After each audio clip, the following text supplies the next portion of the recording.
Eastern Time tonight. That would be about 1 hour and 44 minutes from now.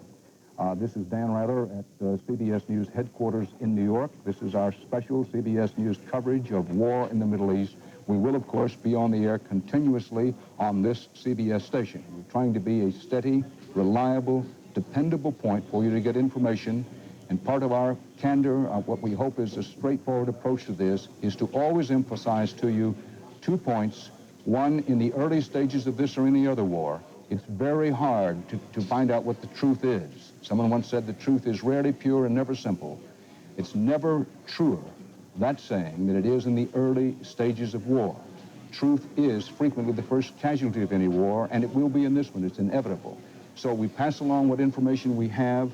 We try to check and double-check it for you, but inevitably, we're bound to make mistakes. We hope we make as few as is humanly possible. Now, Air Force retired General, very recently retired Air Force General Michael Dugan is in our Washington Bureau. General, first of all, from what you have heard so far, what do you think the most important things are for our audience to know? Most important thing, Dan, I think, is that our forces have been well prepared. They've thought about this action for the past several weeks, if not the past several months. They've had a chance to exercise in the environment that they're in, and the president, having made a decision that war would occur, the troops are ready to go out and carry out their duties in the best fashion possible, and with the minimum casualties to friendly forces. And also, I should add, the rules of engagement normally include, and I'm sure they do in these circumstances, minimum casualties to civilians that would be in the vicinity of airstrikes. I want to make sure I understand you, General, that the plan insofar as you knew it, and I recognize that you have to be careful here, the plan was to minimize civilian casualties, that we aren't talking about bombing designed to terrorize the civilian population. That would be incredible for American way to pursue war. On the other hand, there is great terror that comes with war. And if one finds an important target that has a key communications node, a key area where communications come together, and it happens to be in an area where civilians live, it would still be important, I believe, for the United States to take that out. I hate to interrupt you, General, but there are air raid sirens in Dhahran, Saudi Arabia. That is the largest U.S. base. We're going to go to Bob Simon in Dhahran, Saudi Arabia. Bob? Dan, I don't know how good this audio is, but the siren started about 30 seconds ago, and we don't know what it means. We don't know if it means anything. People have been very nervous here all day, and of course nerves have gone up enormously in the last half hour. The Americans have been saying from the very start, and have reinforced over the last couple of days, that they do expect Saddam Hussein to try and send something down here, perhaps in the way of Scud missiles, perhaps even some aircraft. People around the hotel we've been staying have been walking around with their gas masks all day, and this is hardly a surprise. This was expected. It might mean nothing. It might mean that somebody knows that something is on the way. Dan? Bob, are the air raid sirens still sounding? The air raid sirens are sounding, and another siren has just begun. I believe that is a siren for people in the hotel to go down to a shelter. Let's, just for 1 second then, Bob, keep an open microphone. Perhaps we've lost our audio. Let's keep an open microphone and listen to that noise for just a moment, that sound. The sound of war in Saudi Arabia as air raid warnings are sounding around the largest American base, military base in Saudi Arabia, around Dhahran. Now, if you want to look at the map, as a matter of fact, Bob Schiff, we can go to you very quickly. You can show us, you and General Chris, roughly where Dhahran is, if you're prepared to do so. Dhahran is right there. Would you point again, General, if you don't mind? Right. Well, that's Riyadh, the capital of Saudi Arabia. You see the Persian Gulf, Kuwait above it, and you see where Dhahran is. That's where Bob Simon was a moment ago, and where he says that they're going into bomb shelters in Dhahran. Bob Simon has just left his broadcasting place to head for one of the shelters. Now, we have lost our signal to Dhahran. Perhaps you saw a flash up on the screen there. We no longer have a signal to Dhahran. Now, in the spirit of what we know and what we don't know, we do not know that there's an airstrike underway against American forces in Dhahran. What we do know is that U.S. forces have launched airstrikes against Iraq and Kuwait, both by manned aircraft and we believe by unmanned cruise-style missiles. Air raid signals sounded around Dhahran, as you heard Bob Simon report. Then everybody was told to head for the shelters. Whether there's an attack or whether it was simply an alert, we do not know. Now, you heard Bob Simon talk about the so-called Scud missile.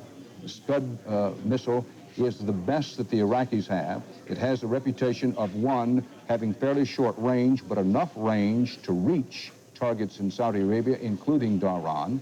It has the reputation of being a very inaccurate missile. Now there are air raid sirens in Riyadh, Saudi Arabia. Now we want to go to the map and show you where Riyadh is. If we can get the map up, we try to keep you posted on the map where things are happening. Riyadh is the capital of Saudi Arabia. Again, people are moving to the air raid shelters there. On the map, you can see Riyadh is more in the center of the country, the major cities in Saudi Arabia that for the moment you want to have in mind. Dhahran, where the big U.S. base is over near the Persian Gulf. Riyadh in more or less the middle part of Saudi Arabia. And then Jeddah, which is over on the Red Sea, which is far away from Iraq and not under what we might call ordinary combat circumstances reachable by the Iraqi missiles. Now, again, underscoring, we do not know whether Dhahran or Riyadh is actually under attack. We do know that air raid signals have gone off in both places and people have moved to the shelters. Now, we believe we can hear the air raid sirens sounding in Dhahran, so let's pause and listen to the sounds of war. This is from Riyadh. These are the sounds of Riyadh as war begins in the Middle East.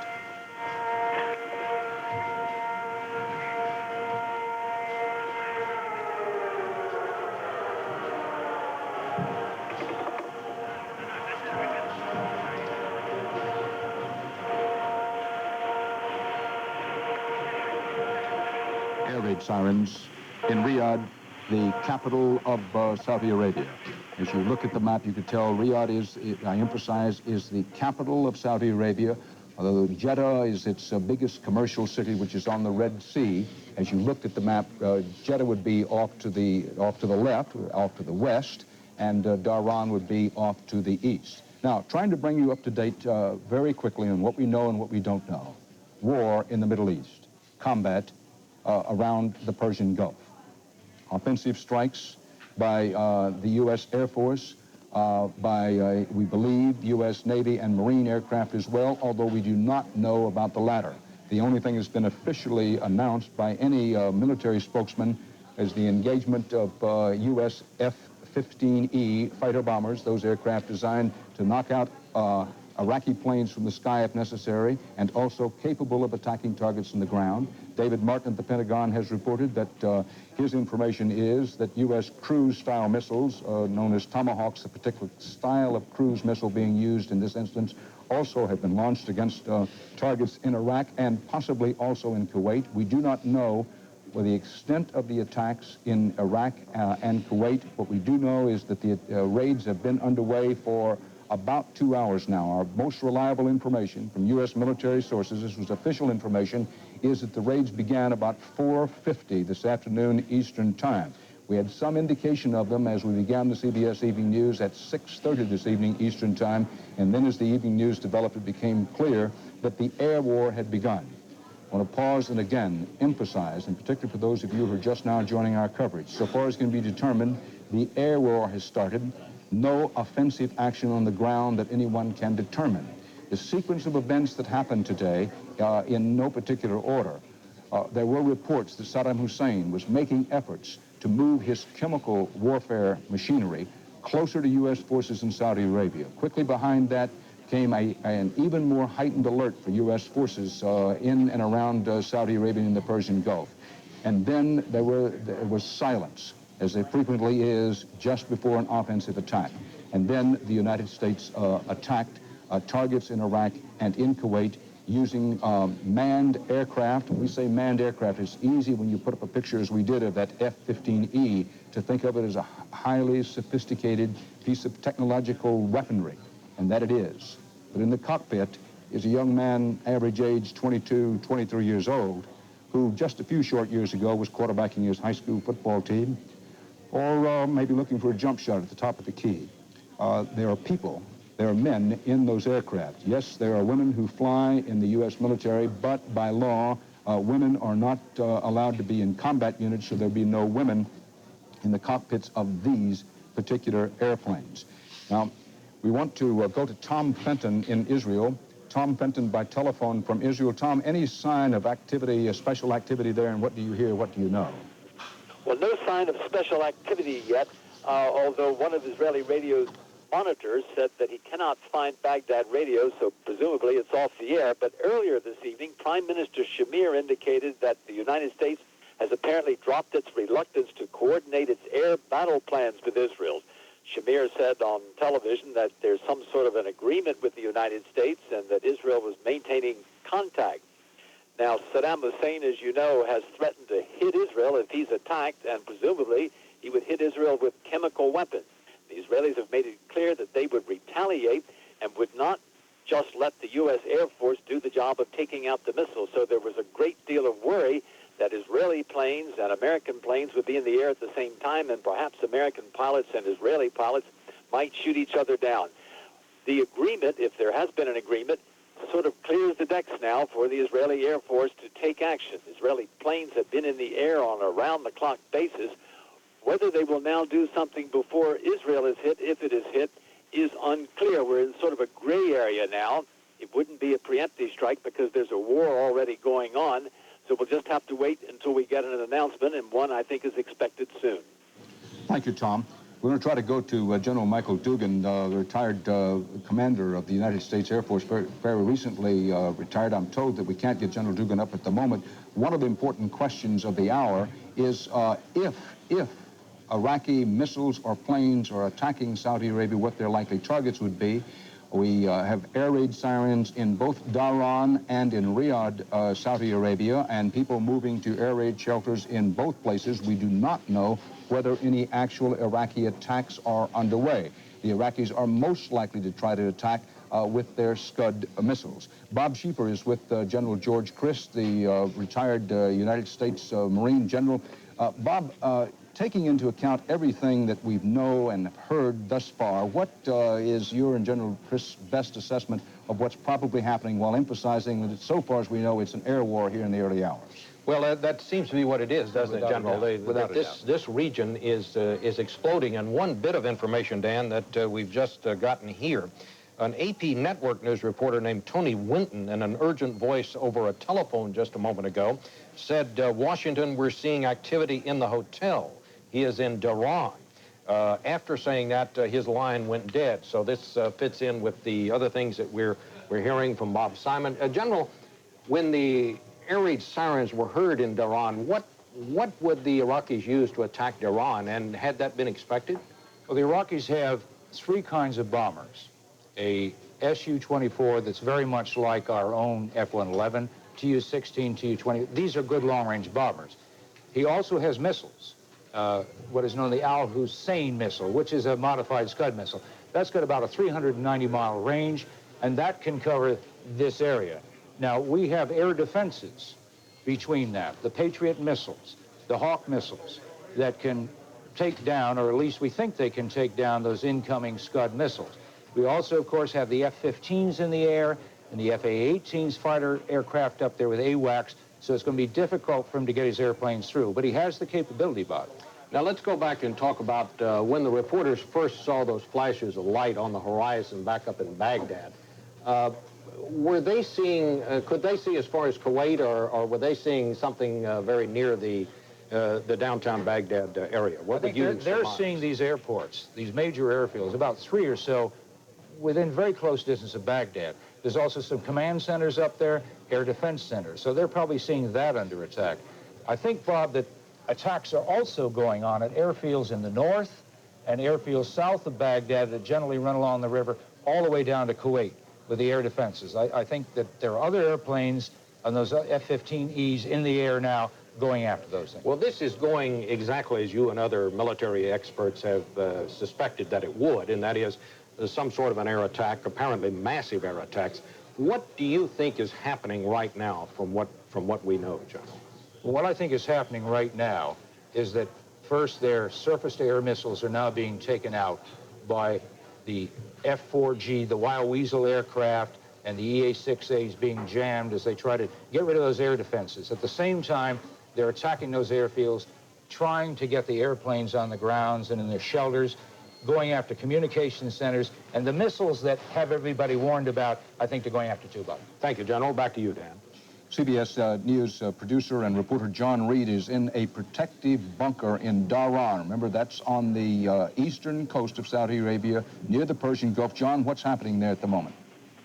Well, it's just everybody's, hello, Dan, it's just everybody sitting around down in the basement of the International Hotel here. The sirens went off. We tried to broadcast as long as possible, as you know. And then the hotel cut the power. I'm sure it's for lights out and for safety.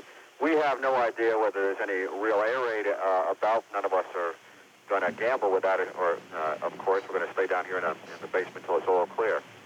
Everybody just grabbed their gas masks and their chemical suits and ran down in the dark.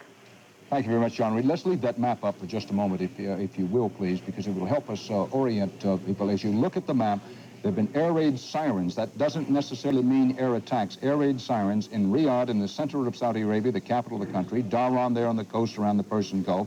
Look, just north of Dhahran, there's a road that runs from Dhahran right on up into Kuwait. While Kuwait is not marked on this particular map, it's right there at the, well, you can see it in slight red below Iraq.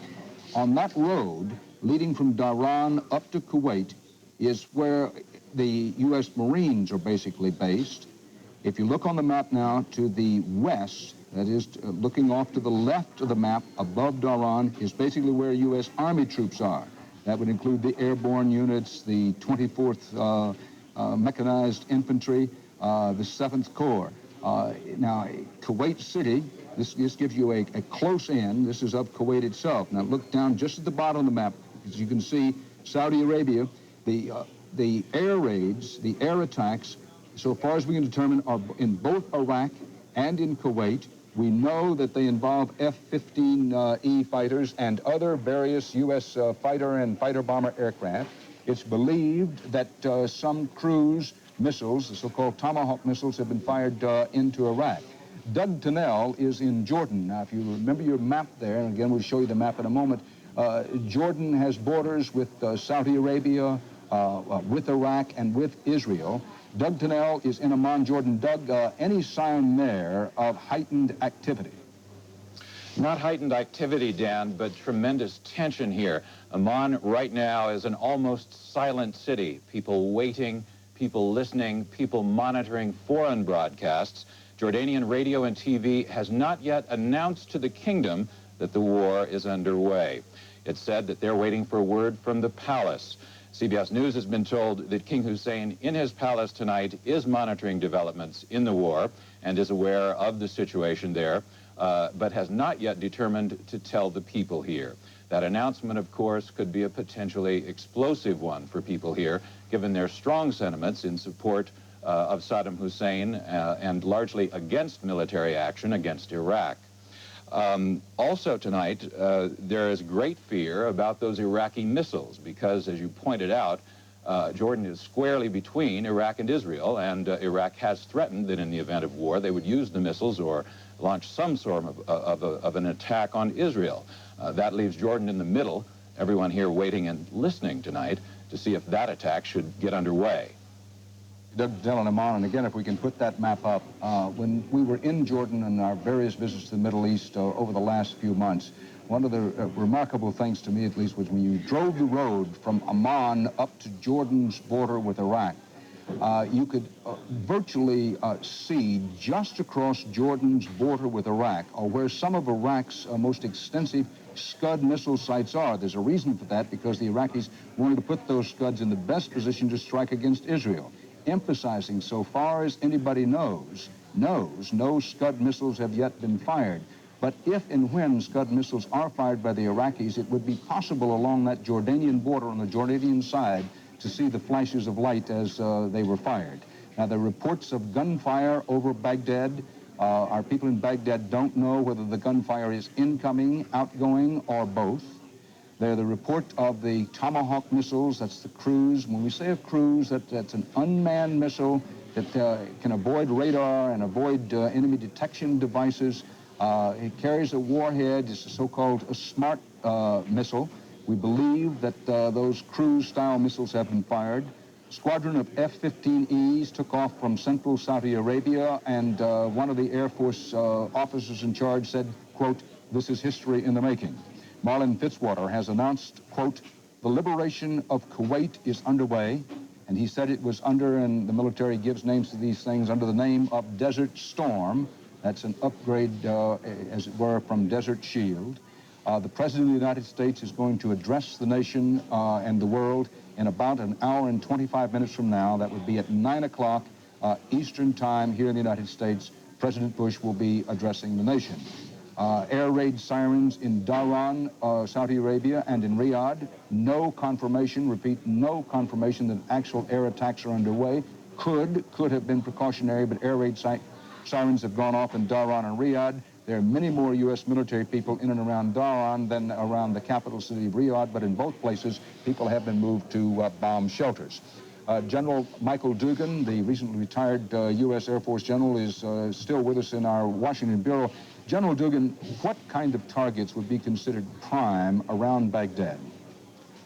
Around Baghdad, Dan, the chief targets would be those command and control kinds of nodes, centers, that Saddam Hussein would use to exercise his control of his broad military forces in the country, and in particular his air defense forces.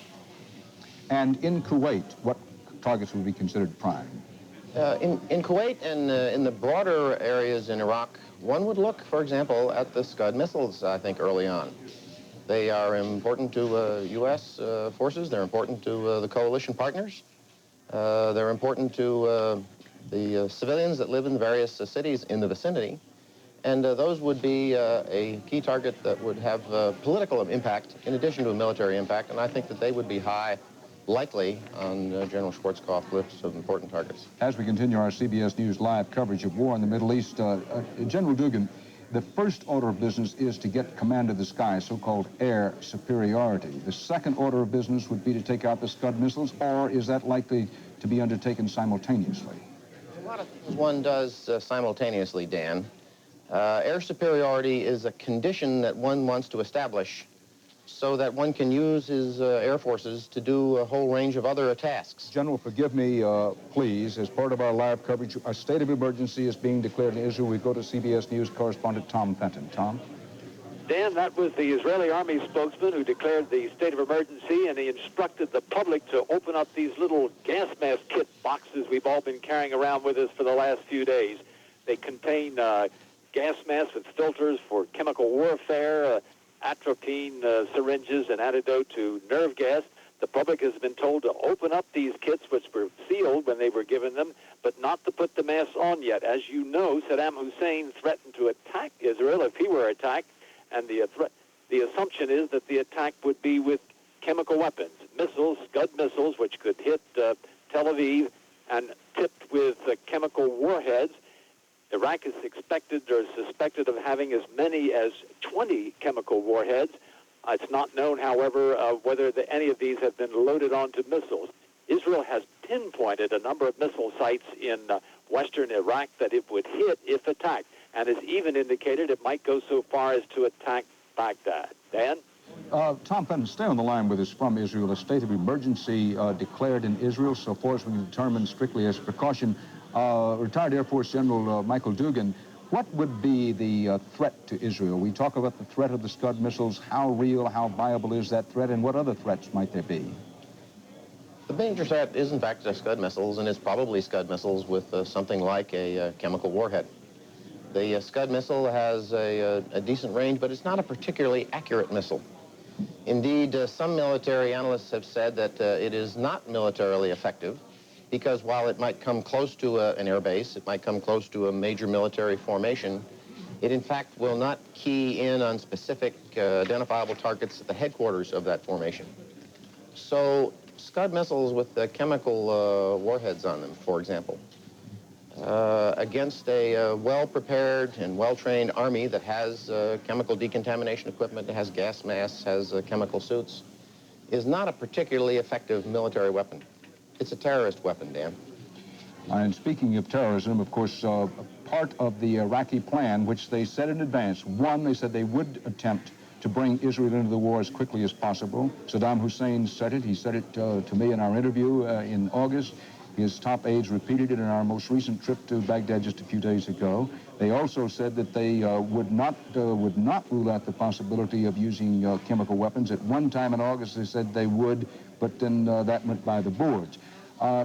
Tom Fenton, any air raid signals or sirens in Israel, or what we have is simply this, I say simply, the important declaring of a state of emergency?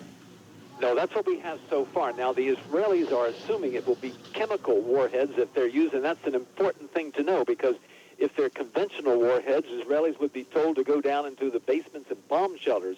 If it's chemical, they'd be told to go inside buildings and go into the upper floors. You may remember from the Iraqi attack on the Kurds in Halabja, these were Iraqi citizens, that many people went down into their basements and died there because the poison gas tends to seek a lower level. So far, that's all we have. We may get more instructions later in the night. We may also hear more about what, if anything, the Israeli Air Force is going to do. At the moment, all we know is that the Israelis have promised the United States they would not stage a preemptive attack. A war is now underway. Whether the Israelis would take some action now is simply an open question. Dan? Tom, General Dugan, and before I come to you again, General Dugan, for those of you who are joining our broadcast now, let us pause for a second and say this is part of what will be our continuing CBS News coverage of war in and around the Persian Gulf. So far as can be determined in the early stages, we're in the first three and a half hours of the war. It is an air war. General Michael Dugan was until very recently the United States Air Force top military officer. You may recall that he was relieved of his command, that he left the service because it was alleged that he spoke too candidly about the kind of rolling air thunder the United States could muster against Iraq if it became necessary. Now, General Dugan is now a CBS News consultant. You'll be seeing him exclusively as part of our coverage. Retired U.S. Marine General George Christ, who has been helping us right along here for a few months, at one time, not too long ago, commanded all U.S. forces in and around the Persian Gulf. He was one of the ranking military authorities on the Iraq-Iran war, on Iraq's capability, and on U.S. military capability. A reminder that the President of the United States will be addressing the American people and the world on the subject of war in the Middle East, a war that is now underway at 9 o'clock Eastern Time. We'll be here, of course, to cover that with you live. Now, General Dugan, thanks for being patient with us here. We were talking earlier that you thought that in terms of offensive or strike-back capability, which the Iraqis seemed bound to try, if indeed they aren't trying, the Scud missile was number one. In terms of piloted aircraft, their best aircraft is the French-made Mirage? That's their best air-to-air airplane. In terms of strike capabilities, Dan, their best airplane is probably the Su-24. General Christ mentioned a few minutes ago that it is similar in size and shape and mission to F-111s that the United States Air Force operates. General, if I'm not sure, as part of our live coverage, that you're seeing the same thing I'm seeing, but are you seeing the map that has Baghdad and Iraq in the various circles? I do see that map. Let's talk for just quickly now. We're talking about Iraq's capabilities. First, reading upper left around, the Al Hussein missile, which is capable of reaching in that outer perimeter area. What is that missile? What is it designed to do? It is an Iraqi upgrade, essentially, of a Scud missile. The Iraqis have industrial capability internal to their nation. They have some engineering capability in terms of design, and it is a land attack missile, surface-to-surface missile that carries typically a conventional general purpose warhead that would go against a mix of targets. And if the Iraqis were firing missiles at Dhahran or Riyadh, would it be safe to believe that possibly it would be one of those kind of missiles, the Al Hussein or Scud? That's certainly a possibility, Dan. Now, if we can go back to that map with the various strike areas and put it up again, I want to quickly run down the other capabilities. And the Al Abbas missile, is that also a Scud?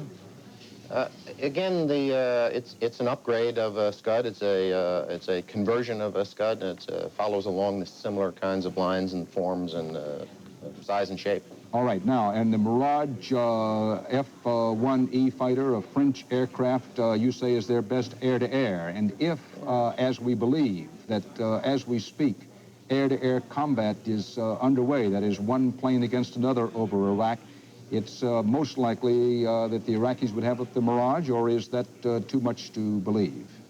No, one should expect that the Mirages would be up, and if you were disappointed and wrong, if you were wrong, you wouldn't be disappointed. But the Mirages are probably their most capable fighters in some regards because of the training given to the Mirage pilots.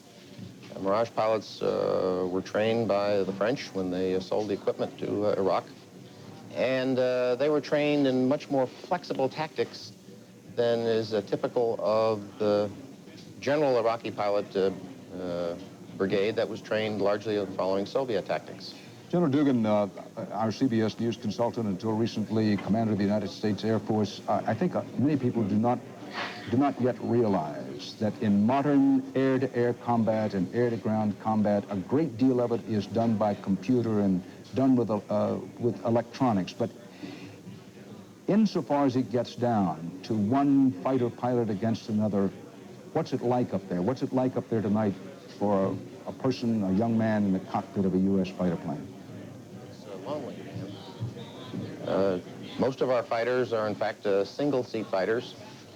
We had a discussion a few minutes ago about the F-15E. It, in fact, has 2 seats in it, a pilot in the front and a weapons system officer that runs the radar and does the intercept activities.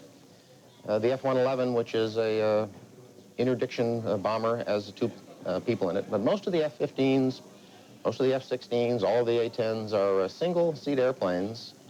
And when one gets involved in the combat operation, it gets lonely. There's a lot of other airplanes around. There's a lot of iron in the air. There's a lot of calls on the radio to check left and look right and look for a missile. But it's lonely. We have a report that the U.S. Embassy in Amman, Jordan, has just been evacuated. We have not confirmed that, but we believe it to be true, evacuated as a precaution.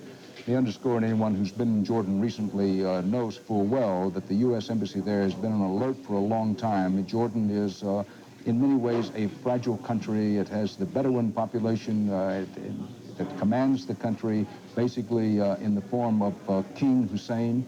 Not to be confused with Saddam Hussein, but King Hussein of Jordan, and it has a very large Palestinian population. And there have been concerns all along that if war should break out, as it has this evening, that some instability could occur in Jordan. But I want to underscore that if there has been any outbreak of any kind of violence in Jordan, we are not aware of it. What we know, and all we know, is that there is a report the U.S. Embassy in Amman, Jordan, as a precaution, has just been evacuated. David Martin is at the Pentagon. David, the war that has started in and around the Persian Gulf is only the beginning. It's what Churchill calls this avalanche of fire and steel from the air. Where is it likely to go from here? Well, it's going to go inevitably toward a ground offensive, which is designed to literally push the Iraqi army out of Kuwait. Now, the real question here is, will the Iraqi army, will the Iraqi military continue to fight under the kind of air bombardment that's going on now? And of course, as of yet, we do not know how successful this air bombardment is. This, again, is just the first wave, and what we're seeing is such a small fraction of what was put together. For instance, the report that 20 F-15Es have left from that base in central Saudi Arabia. Well, we haven't heard anything about the stealth fighter, but there were, I think, 40 stealth fighters in country. We haven't heard anything about the F-111, which was the bomber used to attack Libya back in 1986. That is also in country and is capable of flying low and fast at night. That is also part of the strike package that has been put together. We haven't heard anything about planes launched from aircraft carriers, but those too were part of the strikes that were being put together that will attempt to integrate both the Air Force and the Navy fighters. Now, not everything is going to go at once, because the plan here was to make it virtually around the clock non-stop air assault on Iraq and its military. And we just do not know how successful it is. For instance, one of the prime targets in this early phase is going to be the command and control centers, the bunkers from which Saddam Hussein might be attempting to direct his own forces in response. Now, if one of those bombs hits the right bunker and gets Saddam Hussein, perhaps we could have an early end to this war. But obviously the military can't plan all that. They've got to plan on this ground offensive. And I think the next question, after you answer how successful the air raids that are going on now, how successful they are, the next question is, how long are they going to continue before the commander in the field, in this case General Norman Schwarzkopf in Riyadh, decides that the Iraqi military in Kuwait has been pulverized to the point that you can attempt a ground offensive. We don't know when that's going to be, but there is a lot more in the pipeline targeted at those troops in Kuwait. For instance, B-52s. I think B-52s, which carry up to 50 bombs, will not be used until all the air defenses are out of there, but they too are in this plan. David, stay with us here if you will. Oil prices shot up $3 per barrel in cash trading behind closed doors tonight here in New York. That's as war with Iraq began. Keep in mind that the market itself had closed. We're talking about cash transactions behind closed doors, oil shooting up $3 a barrel. We're also going to go fairly soon to Norfolk, Virginia, and get the mood there and at some other military-centered communities around the country. We are monitoring moment by moment the air war which has begun in Iraq, in Kuwait, with United States forces tonight on the attack. We are waiting President Bush's address to the nation at 9 o'clock. Our last report was that there were flashes of light in the distance around Baghdad. Then the flashes of light seemed to subside. No one knew whether those flashes of light were actually connected to air raids or anti-aircraft fire from the Iraqis. All we know, what we knew, and was that there were flashes of light in the distance. Our last report was they had subsided somewhat. The U.S. military has confirmed, has officially announced, that F-15E Eagle fighter bombers took off from air bases in central Saudi Arabia to run attacks in Iraq, and then later Marlon Fitzwater at the White House, so in his statement, which was short, blunt, to the point, made it clear that the attack was also taking place in Kuwait. So far, air war, if there's any combat on the ground, we're not aware of it, and we believe we would be. How long these airstrikes last, to what extent they're being conducted, is one of the mysteries at the moment as the fog of war begins to descend on Iraq, Kuwait, Saudi Arabia, the Persian Gulf, and that whole area. It may be worth emphasizing that in the run-up to the war, in the build-up to the war, the chairman of the U.S. military Joint Chiefs, Army General Colin Powell, time after time made it clear to the Iraqis that once the war started, that if he had anything to say about it, and he figured he'd have a lot, it would not be a case of start-stop.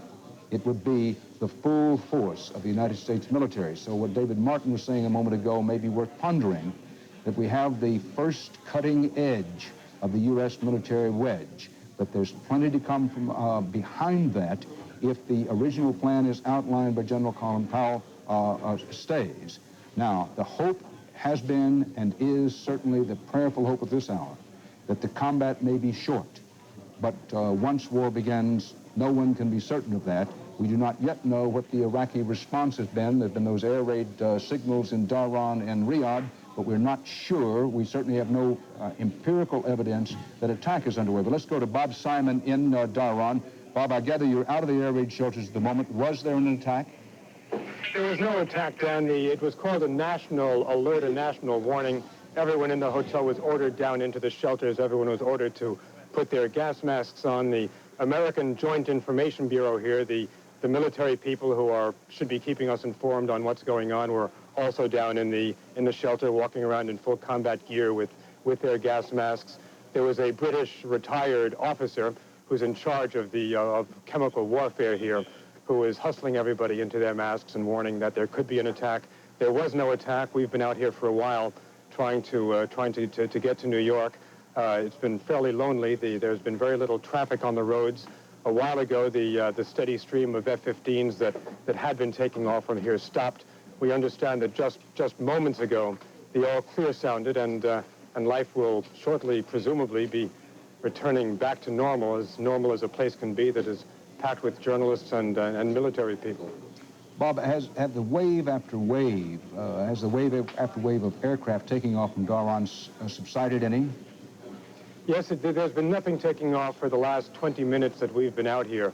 In fact, what was the hectic activity of an hour ago has been replaced by what I can only describe as a somewhat eerie silence. Just as the air raid siren was going off, there was an enormous amount of what looked like emergency road traffic. There were a lot of flashing red lights and a lot of sirens. There was some kinds of security vehicles and ambulances, I believe.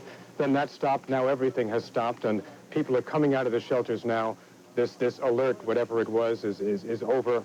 We were afraid, frankly, from the beginning that the Saudis, who are in charge of security here, would be rather fast to push the panic button, and I'm afraid that's what happened this time, or it might just have been an exercise, in which case it might have been warranted, to make sure that they had their system running. The personnel in the hotel were walking around the corridors in miners' hats and then flashlights and checking on everyone's room to make sure that nobody was in their room, nobody was in the restaurant, and everybody was ordered down to the shelters.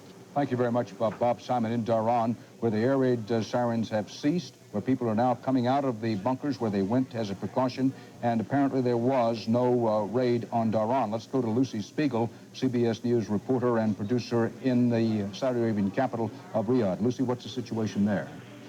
Dan, even as we speak, the air raid siren is sounding once again here. This is the second one we've had this evening. It has been ringing for about the last 90 seconds. We had a period of about 20, 25 minutes in between the warnings. Lucy, if you can, put the receiver up as close as you can to the sound, and let's see if we can hear the air raid siren. Walking over to it now, Dan.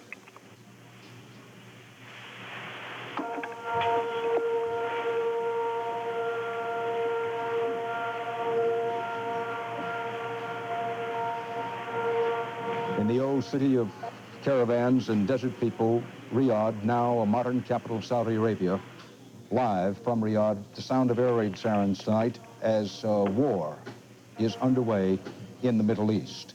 Marlon Fitzwater at the White House a short while ago said that, quote, the liberation of Kuwait, unquote, is underway. What has been called Desert Shield is now, in Fitzwater's term, the U.S. official military term for the offensive against Iraq. The siege of Iraq and Kuwait is now called Operation Desert Storm. The President of the United States is scheduled to speak to the nation about an hour from now. A squadron of F-15E U.S. fighter bombers took off from central Saudi Arabia, headed north, and according to an official U.S. military spokesman, they were headed to make strikes against Iraq and or Kuwait. Continuing reports of cruise-type missiles being fired, we believe, from ships in the area at targets in Iraq and or Kuwait. Reports of gunfire around Baghdad, none in Baghdad itself. Those early reports now are that the gunfire in and around Baghdad, at our last contact with Baghdad, that they had subsided. Richard Schlesinger, CBS News correspondent, is with the families of some U.S. fighting men and women in Norfolk, Virginia. Richard, what's the mood there? Well, Dan, as you know, Norfolk, Virginia is a company town, and the company is the United States Navy. This is the headquarters of the Navy's Atlantic Fleet. And imagine what is at stake in this town. 31,000 servicemen and women have shipped out of here since Desert Shield began, before it became Desert Storm tonight. What we are reporting tonight is what everybody in this town has feared, but it is not unexpected. We've been here for the last 48 hours or so talking to parents and sisters and mothers of the servicemen and women overseas, and they have long since stopped talking about if we go to war and had started talking about when we go to war. Everybody has been at prayer vigils. There's most the amazing coming together of support groups. The United States Navy can be a very close family in times of trouble, and this is certainly a time of trouble here in Norfolk. Dan? Richard, it may be important for those families and those all over the United States who have men and women in the U.S. military in the area to know how strongly Americans in general feel. We've been flooded with telephone calls here. How strongly Americans in general feel in support of our military men and women abroad. However one may feel about the policy, however one may feel about President Bush and how he's handled the situation, that one enormous difference between what's been happening these past few months and indeed what's happening tonight and previous situations with any similarity is how people, so many Americans, seem to be able, in their own minds and hearts, to give complete support to the Expeditionary Force so far from home and in so much peril, and at the same time, if they're so inclined to do so, question the policy that put them there. It's just a note to say that for those of you who have men and women in the U.S. military in harm's way tonight, as war is underway in the Middle East, to know how strongly that everybody wants to bond with you and say, directly and personally, we're with you. Now, as part of our live, continuing CBS News coverage of war in and around the Persian Gulf, we're going to pause for a few seconds. Stick right here with us. A lot of information is coming in. We'll sort it out for you and try to pass it along to you in a steady, reliable, dependable flow, so stay here with us.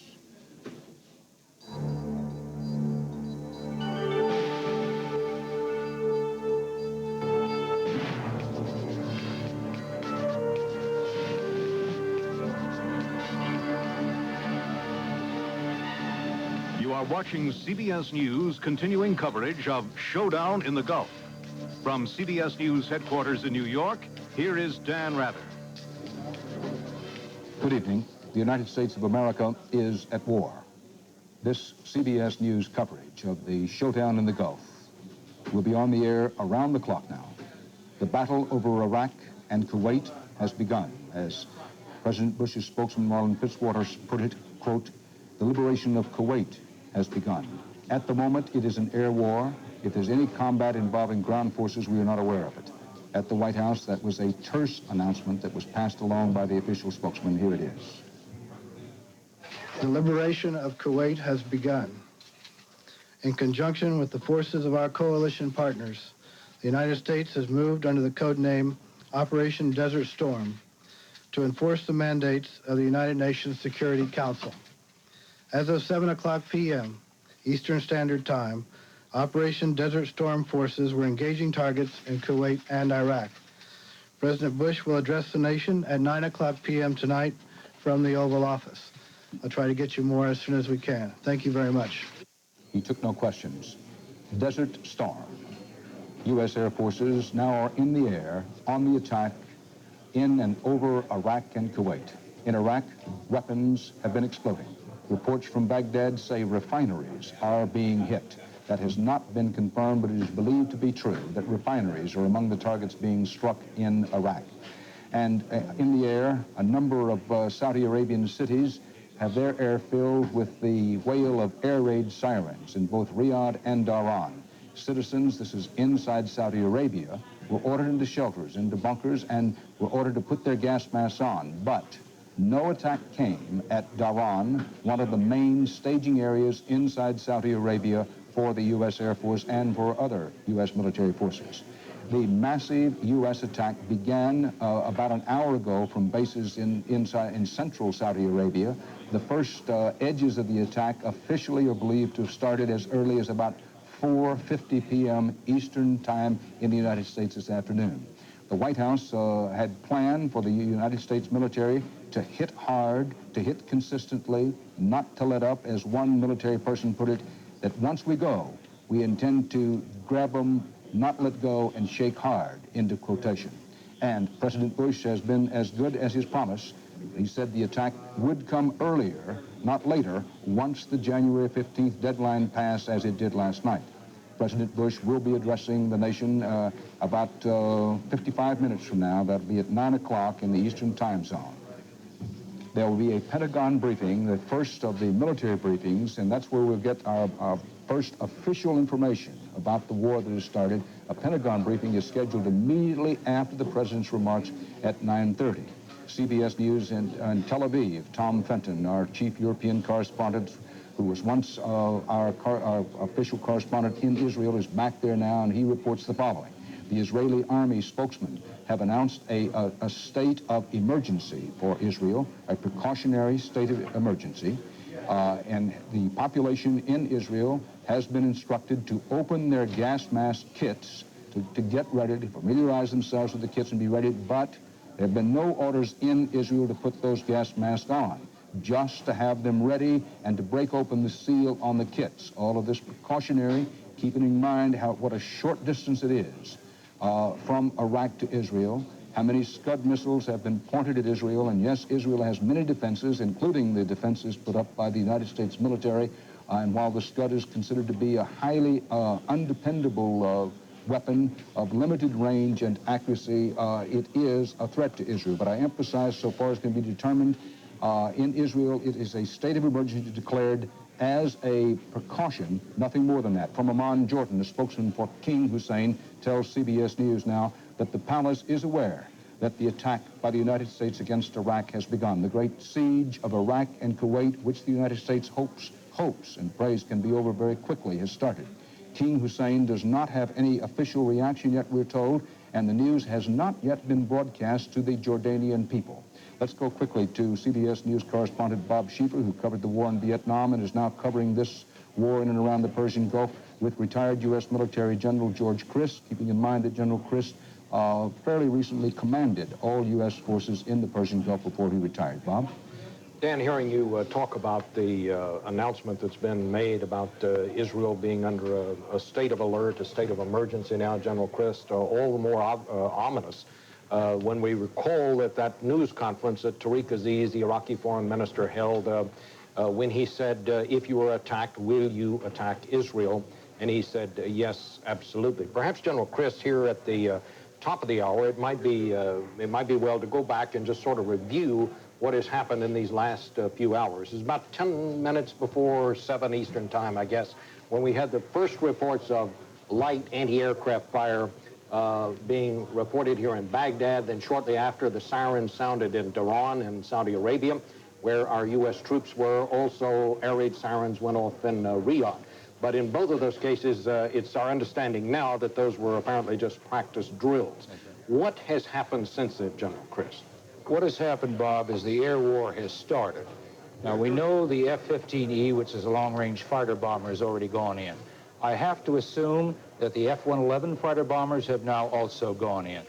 The Tornado from our allies, Marlon Fitzwater mentioned our allies. That's a good long-range fighter. The British have it, and the Saudis have it. I presume they're in the air. It's about an hour and a half or 45 minutes, depending on the aircraft, from here to the Baghdad area. I also think probably that our F-A-18 aircraft, which is owned by the Marines and the Navy, and the F-16s are probably employed because they can hit in and around this area here. That's only about 20 minutes up. As far as the missiles go, the threat to Israel comes from missile sites right in here. That's about 400 miles from Israel. So it's just within the range of those missiles. All of the targets that the U.S. planes would be hitting, many of them, the critical targets, the airfields, refineries, are between Baghdad and Kuwait. So it is your assumption from these first reports that we have heard that the thrust of the U.S. attack at this point is coming at targets in and around those areas. Well, there's also other areas. There's two airfields, one at Mosul up here and one over in this area that also have Iraqi aircraft on them. I've got to assume those are also coming under attack. I don't think we're going to let any of those airfields go untouched. Now, General, U.S. ground forces are arrayed in and around this area. Saddam Hussein's military, of course, is all through this area. We have no reports at this time of any movement by ground forces on either side. We do not, and I wouldn't expect it right now, Bob. Much of what happens in the ground attack to move into Kuwait depends on how softened up we can get Saddam. How much damage can we do to him before we want to launch a ground attack? Now, the timing of the attack, why did the president order it tonight, do you suppose? There's 2 good days of good weather, today and tomorrow. Over the weekend, I understand it's going to rain in Baghdad, so I think they're trying to take advantage of this couple of days of good weather to get the aircraft in. And that's what we know up until now, Dan. Thanks, Bob and General Christ. And we'll be coming back to both Bob Schieffer and General Christ, along with retired U.S. Air Force General, recently retired Michael Dugan, who is our CBS News consultant. You'll be hearing exclusively here about this air war, the rolling thunder of air attack that has been launched tonight by the United States against Iraqi forces inside Iraq and in Kuwait, as you heard General Christ say and underscore, that this attack is expected to keep rolling. The thunder's expected to keep building hour after hour, perhaps day after day. No one in the United States military has ever taken the position that air power alone could win the war, but most have taken the position that the war would start with extensive airstrikes before anything was attempted on the ground. It was mentioned there that Tariq Aziz, both in his news conference and in his interview with CBS News when we were in Baghdad just a few days ago, among the most chilling moments were when Tariq Aziz looked you straight in the eye and in answer to the question, would you attack Israel, said yes, it would be an immediate and first priority is what he told us. And then later at the news conference said absolutely.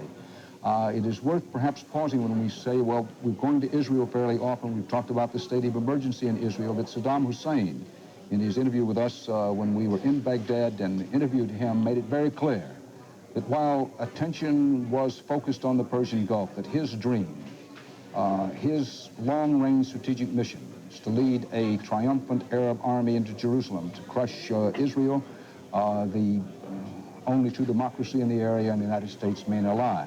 The other thing they emphasized was that they intended to make the world a battlefield with terrorism. And to talk about that, we want to go to the Director of the United States FBI, Director Sessions, who I believe is with us now in Washington, and we're going to make a little change. We have a report on terrorism and how it might affect the United States, but I think immediately what we'll do is go to Director Sessions. Director, if you're there, I'd like to begin the question with you on what's the latest, any indication of terrorist activity in this country at this time? Good evening, Dan. We have no indication of any terrorist activity in the United States at this time. We have had some reports in the last several days of international incidents, but there is certainly nothing here.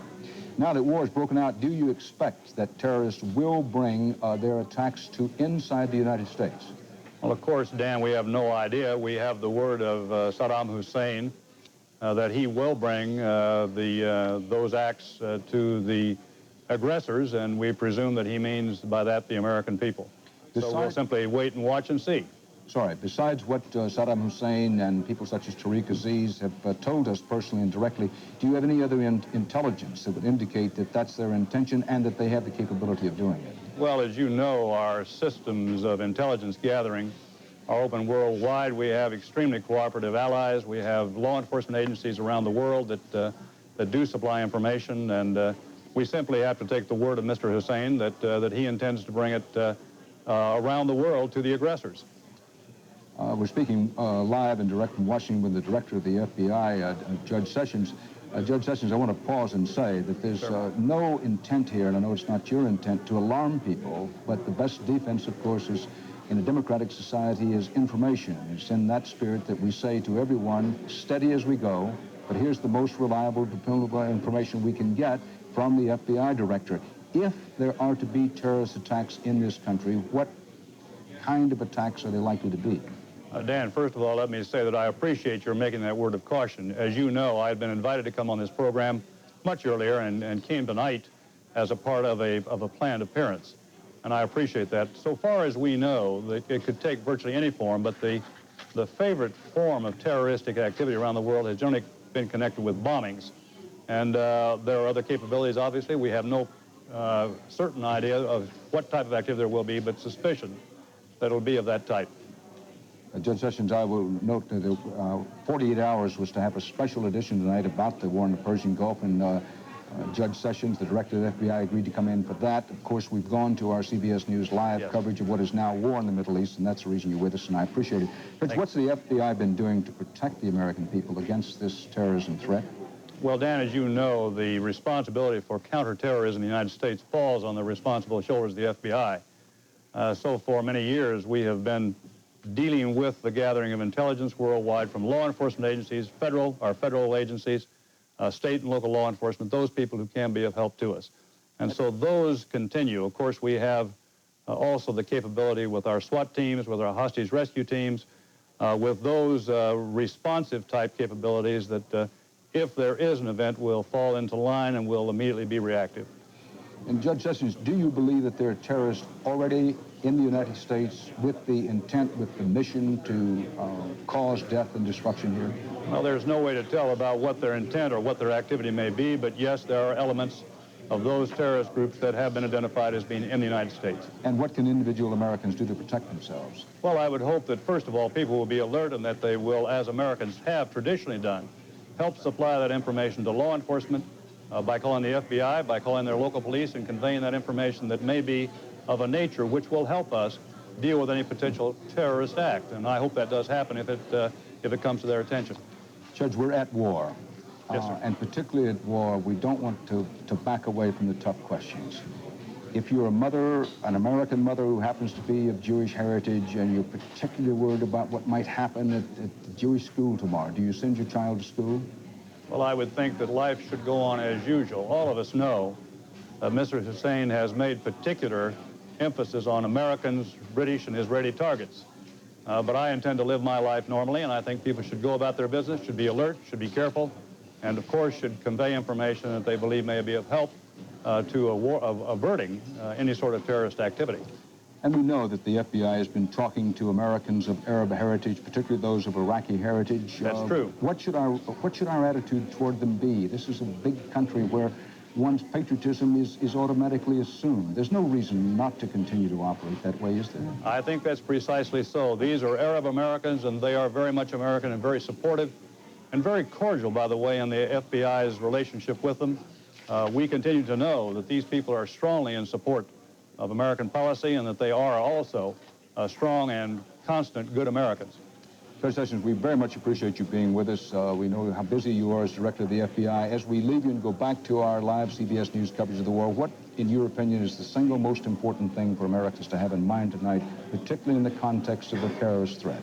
Well, I think it's extremely important that people remain calm, that they remain vigilant, that they remain supportive, and that they go about their business as they would in any other way, any other day, and of course, pray for our troops there in Saudi Arabia and in Kuwait.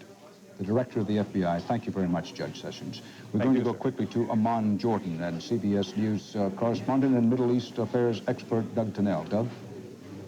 Evening, Dan. We've had a lot of activity around the American embassy here just within the last few minutes. Convoy of vehicles pulled up to the embassy, including a bus. A number of people got out. It appears that bags were taken in, and a number of those people went into the embassy compound. Contrary to reports that it had been evacuated, it appears that the diplomats, American diplomats, are gathering there tonight in order to be there and be prepared and monitor events as they develop. There are a number of security plans for the embassy here and for embassy staff. Of course, they don't reveal details of those. There is considered to be a considerable risk of terrorism in this country, and indeed this embassy has been a specific target of terrorist attacks in the past over the last 20 years. Of course, embassy personnel won't comment on what their plans will be and how they'll keep safe as the war progresses. Jordan has only just announced to the people here that war is now underway. It was broadcast a few moments ago on Jordanian radio, but most people here were aware of it already, having been listening to foreign broadcasts from Israel, from the BBC and elsewhere. Dan? Doug, it's only the first stages of the war. The air war has begun, the ground war, and so far as we determine, has not yet begun.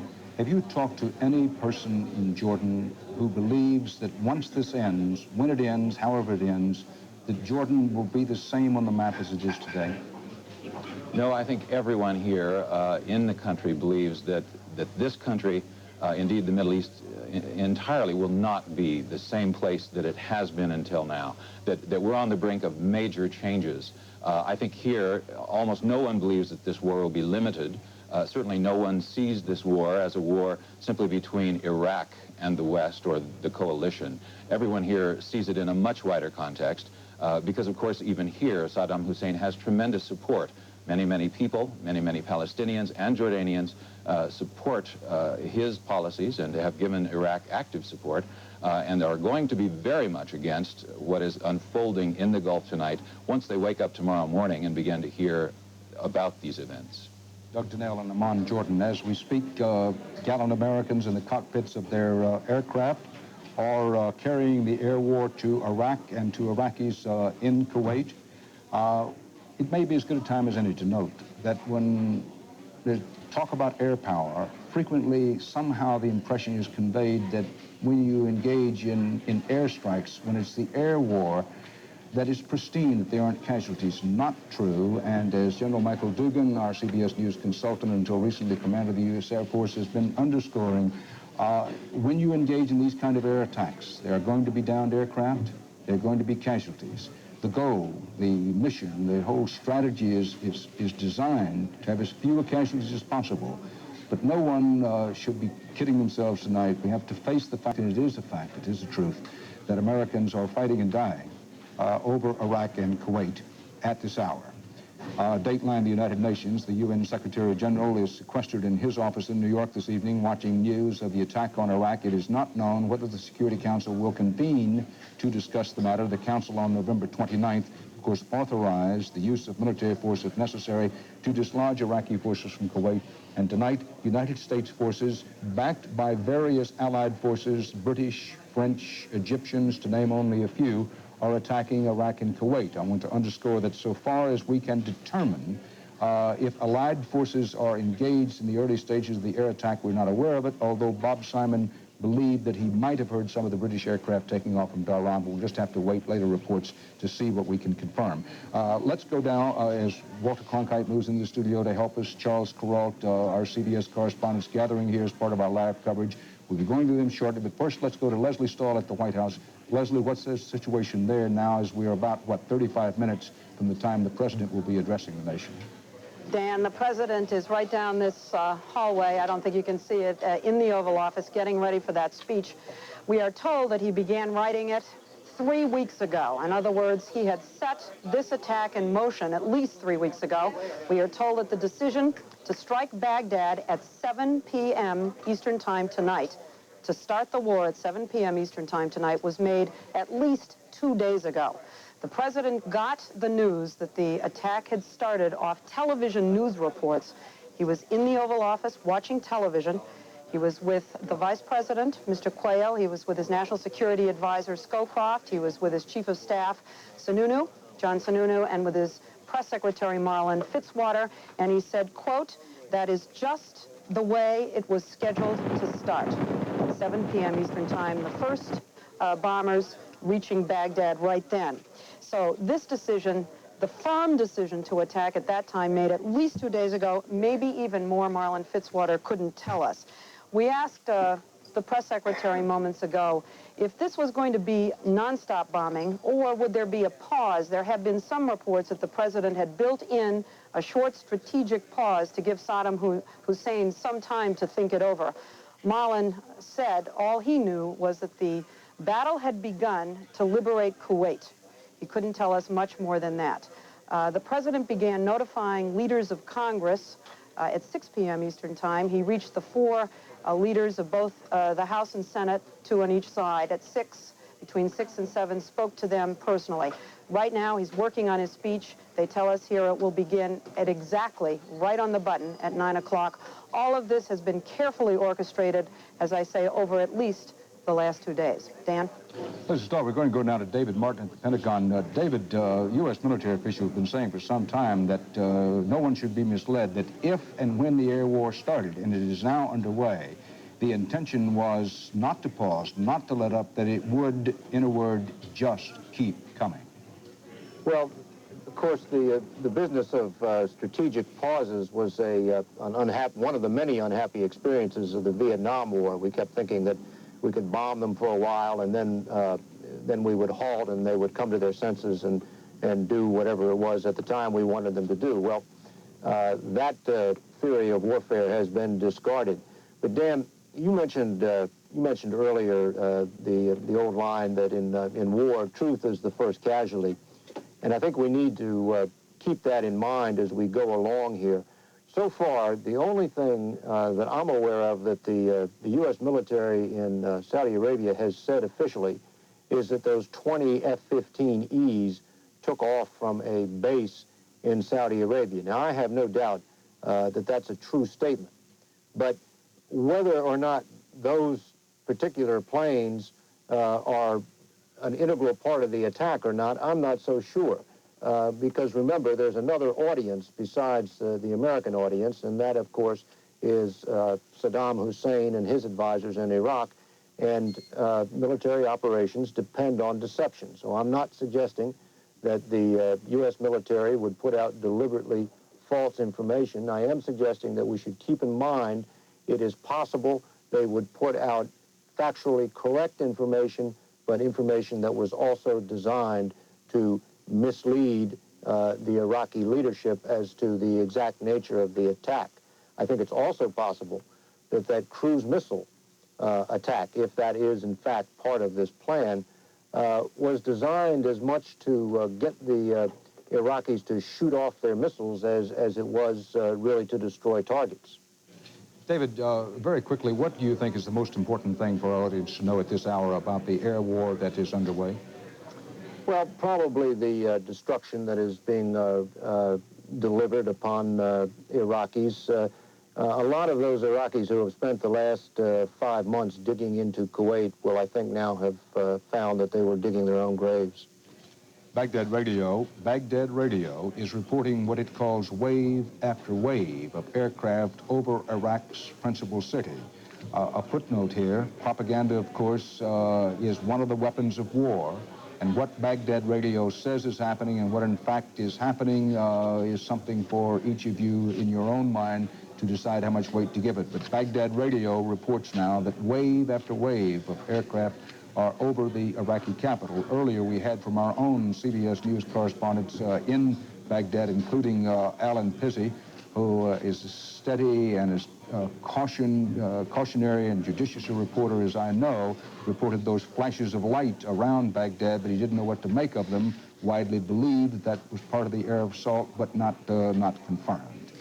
Now, as I mentioned, we're bringing in our most experienced correspondents as part of our continuing CBS News coverage, and make no mistake, we'll be on the air here throughout the evening, and that includes, of course, the premier war correspondent in the United States, Walter Cronkite. Walter, thanks for being with us tonight. You've been listening and watching, absorbing what's been happening. Give us some context and perspective. Well, I don't think there's much one can add after the things you have been saying. War has started. A war that we cannot predict. We don't know how it's going to go. We don't know at this hour what our pilots have faced over Baghdad in the way of anti-aircraft weaponry. We know that it's likely to be very intense. The Iraqis have some very fine late weapons, as you heard General Christ and others say tonight. You have been correct. There are Americans dying, undoubtedly, at this hour. We're assuming that their manned aircraft are over Baghdad. We haven't had the actual confirmation of that, but assuming that.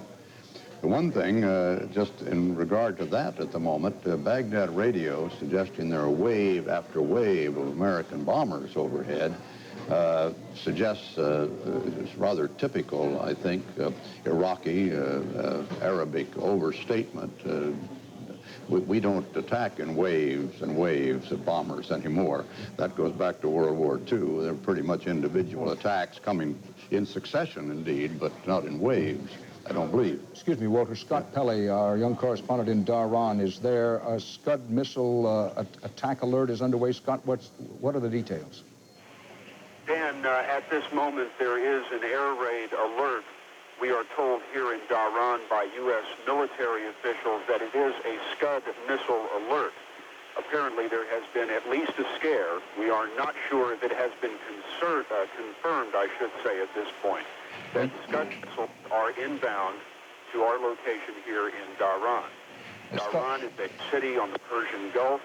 It is the center of the oil industry here in Saudi Arabia, and also the center of a very large military concentration, both British forces, American forces, and Saudi Arabian forces.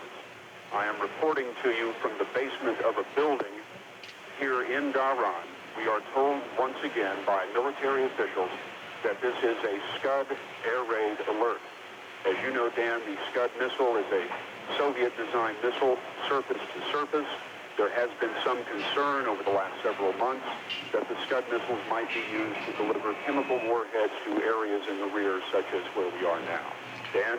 Scott, perhaps it's as good a time as any to emphasize that there are defenses against the Scud missiles. For example, the United States military has the ground-to-air defense missile of its own called the Patriot defense system.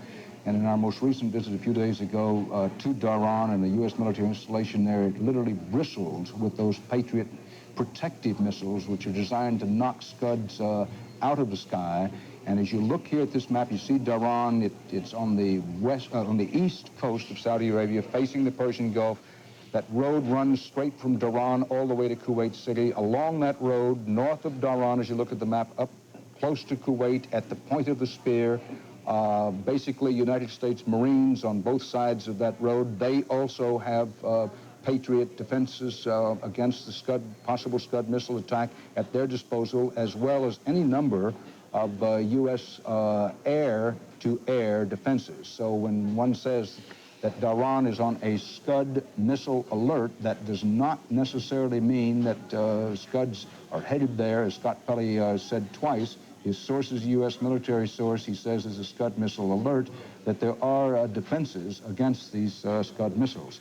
This is continuing CBS News coverage of war in the Persian Gulf. The showdown has come to showdown. The air war is underway. Walter, when we talk of the air war, so many people have in mind, I think, the air war as it was conducted in World War II, at the very most, the sort of close air-to-ground support epitomized by napalm of the Vietnam War. But when we watched that wonderful documentary about the Civil War, we were reminded how much more deadly weapons get from one war to the next. Yes, indeed they do. As we're going to find out a lot more in the next few hours, the next few days, let's hope it's not into the next months ahead, we're going to find out really how deadly these weapons are. I don't know how long it takes a Scud to get from Kuwait down into Dhahran, but if Lee is right, if that report is right, we'll know in a very short time how effective our anti-aircraft, anti-missile are against the Scud. Whether the Scud will get in, we may know very shortly. Whether Hussein is really going to use chemical weapons, germ warfare, whatever, at this early stage in the game.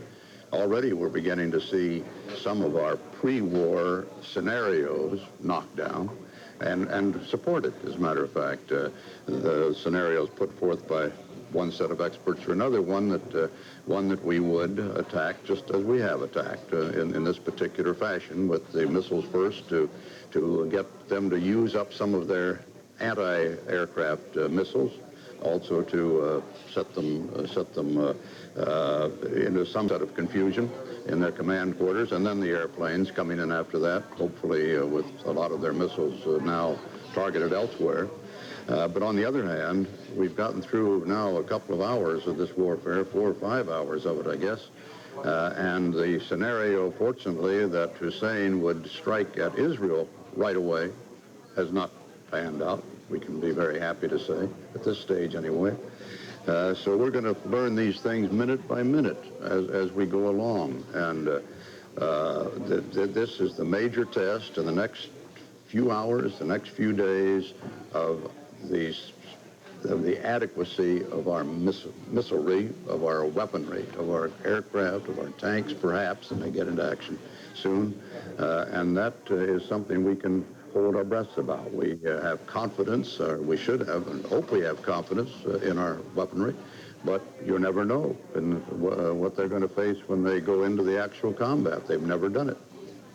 And as we know, weapons in war are important, but wars are won by humans who aim the weapons and use the weapons.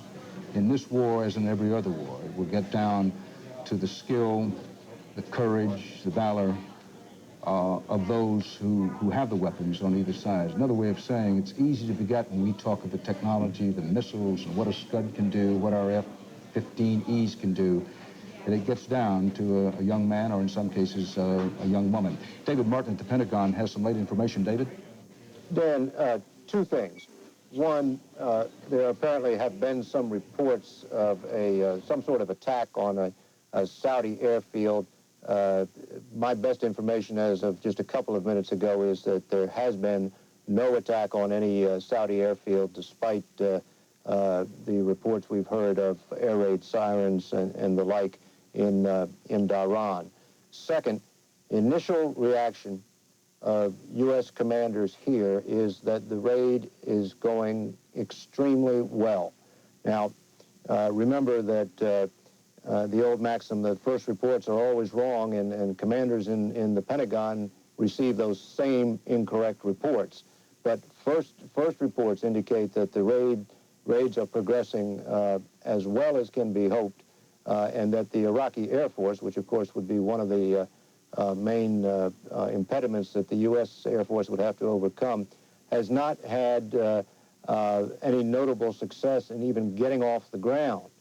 And in a couple more hours, it's going to be really academic whether or not they get off the ground, because the runways are going to be so badly cratered that if somehow they succeed in taking off, there'll be no place to land. So these are initial reports. They are fragmentary, but the U.S. commanders here in the Pentagon seem extremely pleased with the way the operation is going up to this moment. Bob Simon is in Dhahran and underscoring that we've never reported that an actual Scud attack was underway on Dhahran. What we reported was that there was a Scud alert. Bob, what information can you shed on that for us? Dan, there has been no Scud attack on Dhahran. I'm standing 100 meters from the large American air base here. There has been no Scud attack. We were told, Scott Pelley was told earlier by military officials, I do not know if they were Saudi or American, that there was a Scud alert. We have frankly been worried from the start of this crisis that when it got underway, when the actual war got underway, that there would be a lot of panic in Dhahran. This is a large civilian center. There are a lot of Saudis here who've been very, very anxious, whose nerves have been mounting for the last several hours. There have been sirens going off in the hotel. There has been no unusual military activity. There have been no fighter planes taking off from this base for the last half hour or so, and there is no indication at all that there has been or that there is about to be any form of attack. Dan? Bob Simon, in Dhahran, as is always the case, particularly in the early stages of war, very difficult to sort out fact from rumor, very difficult to get a very clear picture of what's happening, and so it is here.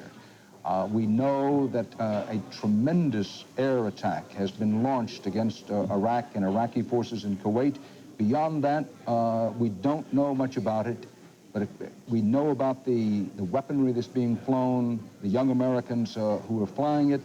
The casualty rate early on was expected by the Air Force to be not particularly high, because the Pentagon believed and hoped, this was before the war actually started, that perhaps Saddam Hussein would try to hold back as much of his Air Force as possible. But as David Martin was emphasizing there, it will be increasingly difficult for him to do that, because among the early targets are not only the Iraqi aircraft, but the airfields from which they operate. In Tel Aviv, Israel, is CBS News correspondent Bill McLaughlin. Bill, anything unusual there?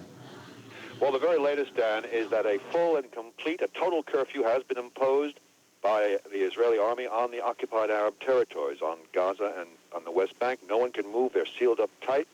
Obviously, it's to block possible terrorism and to head off any riots or anyone crossing over the so-called Green Line into Israel proper. We also hear from Shamir's office, Prime Minister Yitzhak Shamir's office, that he was not at all surprised by the move, and an aide says, in fact, that Washington informed him ahead of time. Also, as part of the state of emergency that now exists in Israel, people who are responsible for essential services, essential workers, have been ordered to work as usual. That means police, security, firemen, even people who are responsible for making bread and delivering milk, that sort of thing.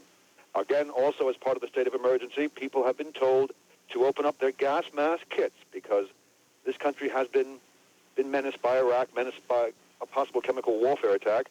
People have been told to attach the canister filters, but not to put their masks on. Bill McLaughlin in Tel Aviv, Israel. Israel operating now under an official state of emergency. Its citizens being told to open up their gas mask kits and just be at the ready. All of this precautionary Israel on the alert. From every available indicator, and there aren't many, from every available indicator thus far, the air war has been underway. Its first strikes about 4:50 Eastern time this afternoon.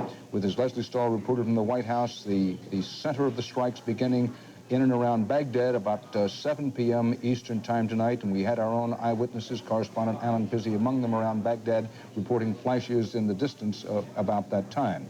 But from every available indicator, noting that there aren't many, the early stages of the air war from the United States standpoint apparently going well. Charles Kuralt, our veteran CBS News correspondent with whom I covered the war in Indochina long ago and far away. Charles, places such as Laos, Vietnam, and Cambodia. You've been monitoring developments in this country and abroad, and you'd mentioned to me a moment ago that so far we have heard no reaction from Baghdad. Yes, I'm surprised. I thought that surely within an hour or two of an American attack, we would hear news of those Scud missiles landing. Lots of sirens in Saudi Arabia, but just a little while ago, the Saudis confirmed that so far there's been no attack on their country. You know, Dan, we've had 5 months warning. I am still finding it difficult to absorb the news that this war nobody wanted actually has begun.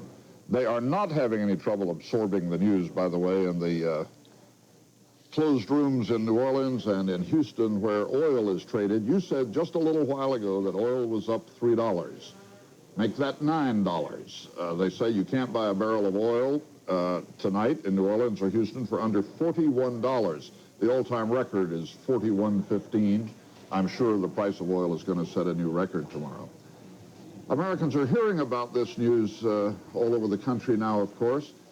They heard about it in Charleston, South Carolina, Dan, at a Duke Citadel basketball game. Here's how that went. Ladies and gentlemen, may I have your attention, please? The White House has announced the liberation of Kuwait at 7 p.m. Eastern Standard Time. What the White House announced, of course, was the beginning of the liberation of Kuwait. The news that war is on brought a great cheer from the Citadel cadets and others. I think it's safe to say everybody in this country probably isn't cheering right now. I'm thinking of those little communities where the soldiers come from. There, no doubt, there's a fearful reaction. After a while, Dan, we're going to go to one place which is certainly feeling fearful tonight. Dearborn, Michigan, the biggest Arab-American community in the U.S. Walter Cronkite, you were making the point. Looking at the reaction there at that basketball game, I came in a little later than some of you others did, perhaps 40 minutes after the 7 o'clock. You went on the air at 7. And I was in the streets of New York, therefore, getting here for 20 minutes or so.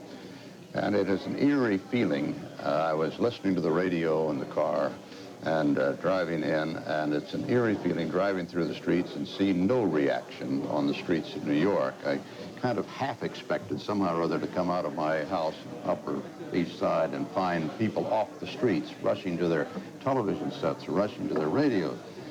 There wasn't much reaction. Now, of course, it's pretty early. These are people perhaps still getting home, but there was just no wartime feeling out there.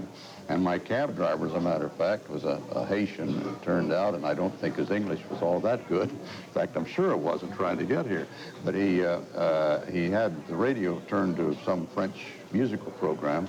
And I said I wanted to listen to my radio, which I carried a recorder with me. And he said, but I'm listening to my radio. And I said, but there's a war on. And he turned around to me and he said, quite seriously, he wasn't trying to be ornery about it. He said, Are you a soldier or something? As if only a soldier or something could be interested in this war. And I'm sure that's not a pattern among the Americans generally in this country, but at this moment it is weird that that life goes on. You feel that somehow or other it should be suspended for this moment. Continuing our coverage, here are the latest developments from the CBS News headquarters in New York, 15 minutes before the President of the United States addresses Americans and the world, and 45 minutes before the first official Defense Department briefing at the Pentagon. Quote, very, very positive. That is how the U.S. Defense Department officially describes the first hours of fighting in what's being called Operation Desert Sword, the first wave of United States air attacks over Iraq and Kuwait. A U.S. Defense Department spokesman tells CBS News, in fact says officially, that the airstrike is, quote, moving according to plan. The plan was to get air superiority very quickly. The Pentagon says that the U.S. air attack weapons include Tomahawk missiles. David Martin broke that story on the CBS Evening News earlier. The Pentagon now confirms it. That's a cruise-type missile from carriers and also from the carriers. Remember, there are 6 U.S. carriers in and around the Persian Gulf. That includes some in the Red Sea. From carriers and also from the USS Wisconsin and it says here the USS Missouri. We expect more from President Bush shortly. He will address the nation from the Oval Office and bring everyone up to date insofar as he deems it advisable on the war that he has launched against Iraq to dislodge the Iraqis from Kuwait, noting as we must that it was Iraq who started this war. It's to be called a Middle Eastern war. The war started on August 2nd when Saddam Hussein unexpectedly and against promises he had made to others invaded Kuwait, quickly conquered Kuwait, occupied it, and then savaged Kuwait.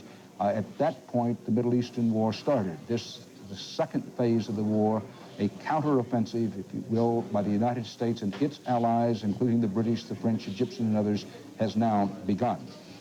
NATO ambassadors are set now for an emergency meeting within the hour. NATO has announced that the ambassadors of the 16 North Atlantic Treaty Organization nations, that's the organization put together in the wake of World War II, NATO ambassadors, that would include the Turks, who are members of NATO, will meet in an emergency session this evening in Brussels to discuss the war. Baghdad Radio is now reporting, and I quote, wave after wave of attacks over Baghdad. We have no independent confirmation of that.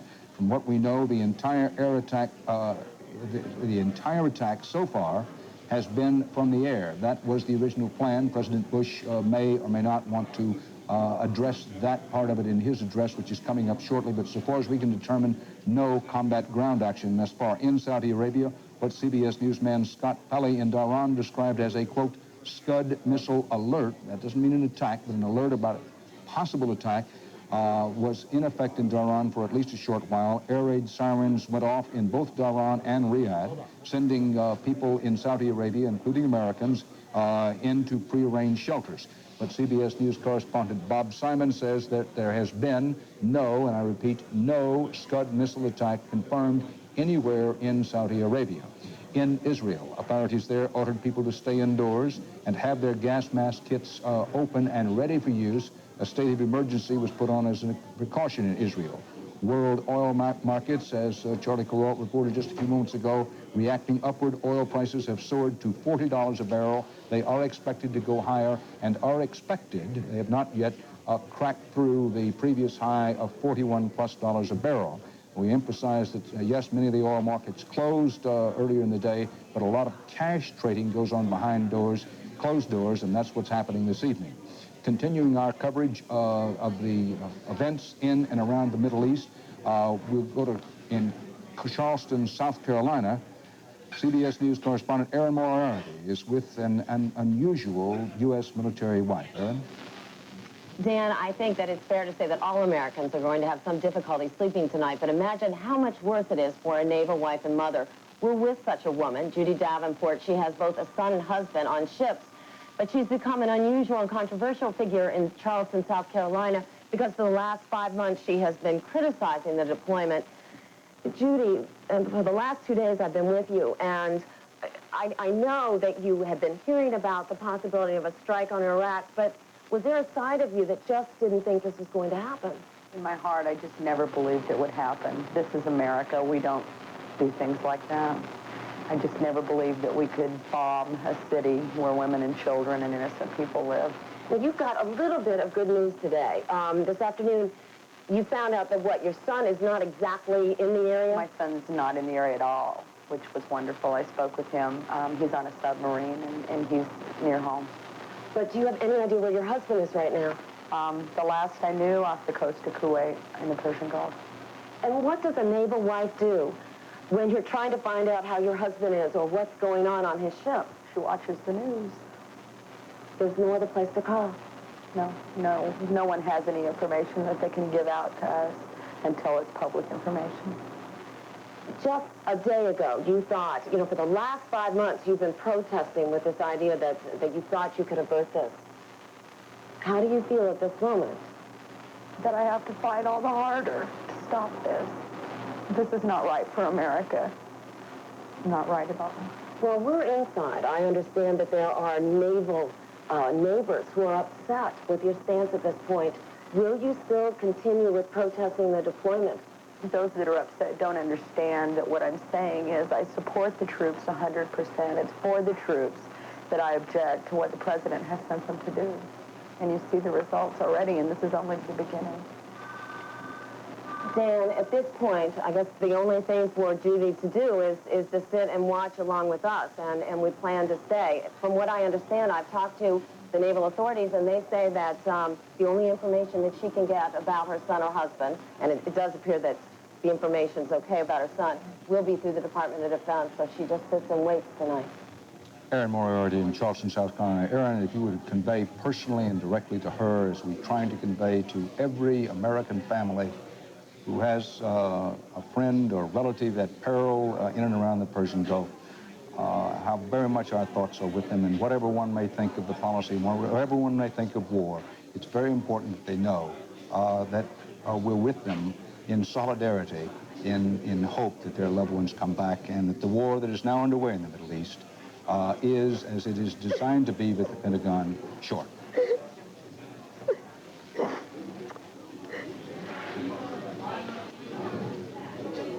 Live from Charleston, South Carolina. War is machines, it is trained warriors, it is also those who wait and worry. CBS News correspondent Bob Schieffer is with retired U.S. Marine General George Christ, who not too long ago commanded all U.S. forces in and around the Persian Gulf. As we wait for the president to speak to the nation, Bob and General Christ, bring us up to date on what we know, what we don't know, and what we should be looking for in the hours ahead. Well, Dan, picking up on the military machinery part of all this, a very interesting report from the British television pool. They report that 2 British fighter planes have escorted an Iraqi fighter plane back to a Saudi Arabian airbase. Now, we have no other details on this, nor do we have any confirmation. But, General, this would seem to be a significant development to me. Bob, I think it is. There's one Iraqi pilot, at least, that wasn't going to fight in this air war. If, indeed, the Iraqi Air Force is not fighting, or not fighting very hard, and the air defenses are not all that perhaps they were cracked up to be, this thing is going to go very, very well, and our losses, I think, will be commensurately lower. Well, what does that mean when you say 2 fighters are escorting an enemy fighter plane back to a base? I mean, how would that happen? What would you do? What it means is that these tornadoes were up on air patrol, and they're trying to keep the Iraqi fighters away. They must have come upon this fella, and rather than shoot, he decided he'd go home with them. This would, I guess, also be the first indication we have of Allied forces joining with the U.S. Air Forces. That's right. We thought the British were aloft. Now we know they are.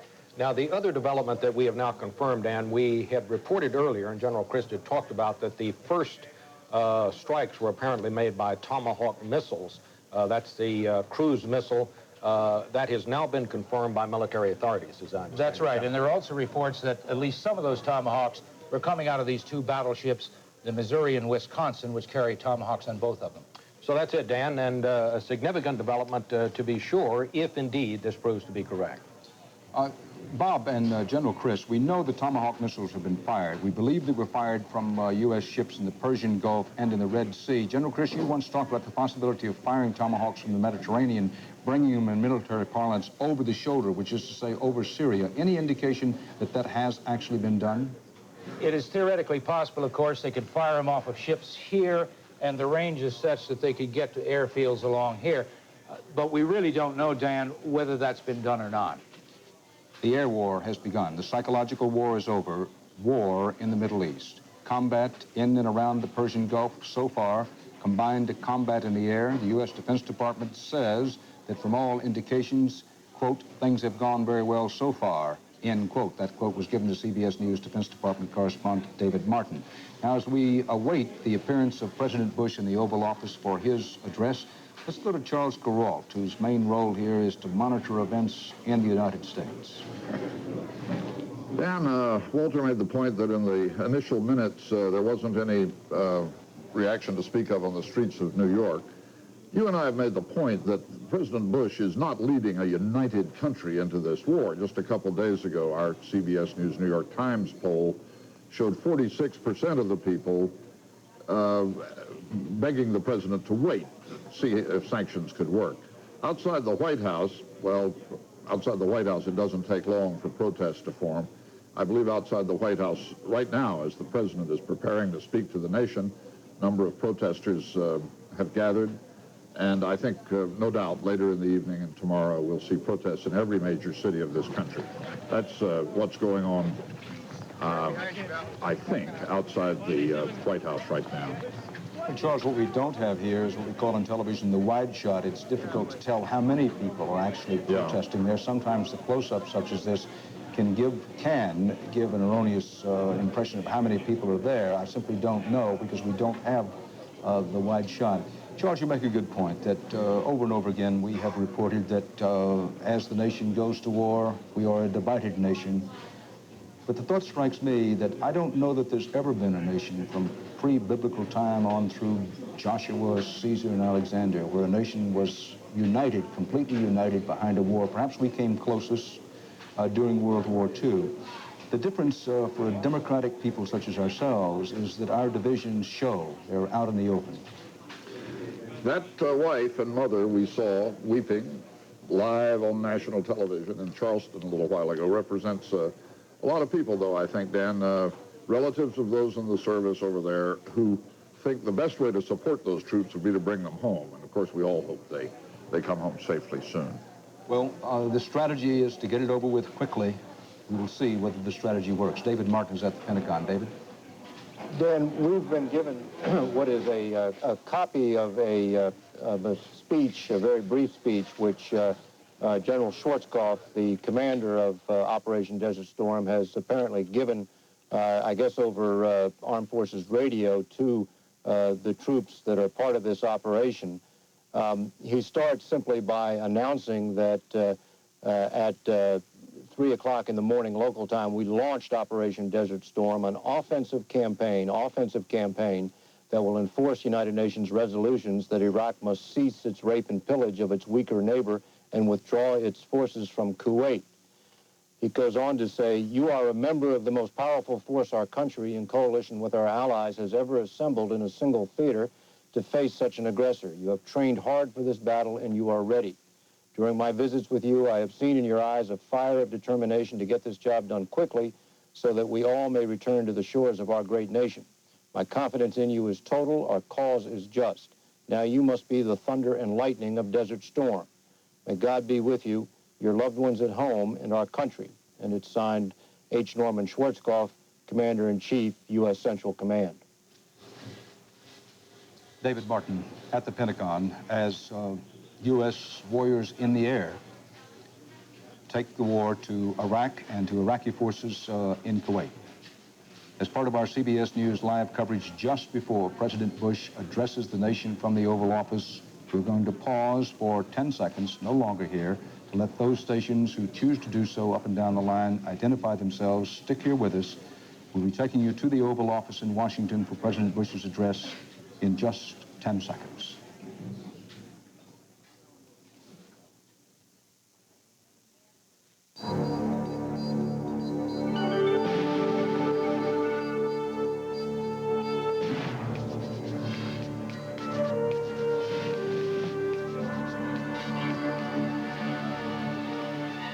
a CBS News special report, Showdown in the Gulf.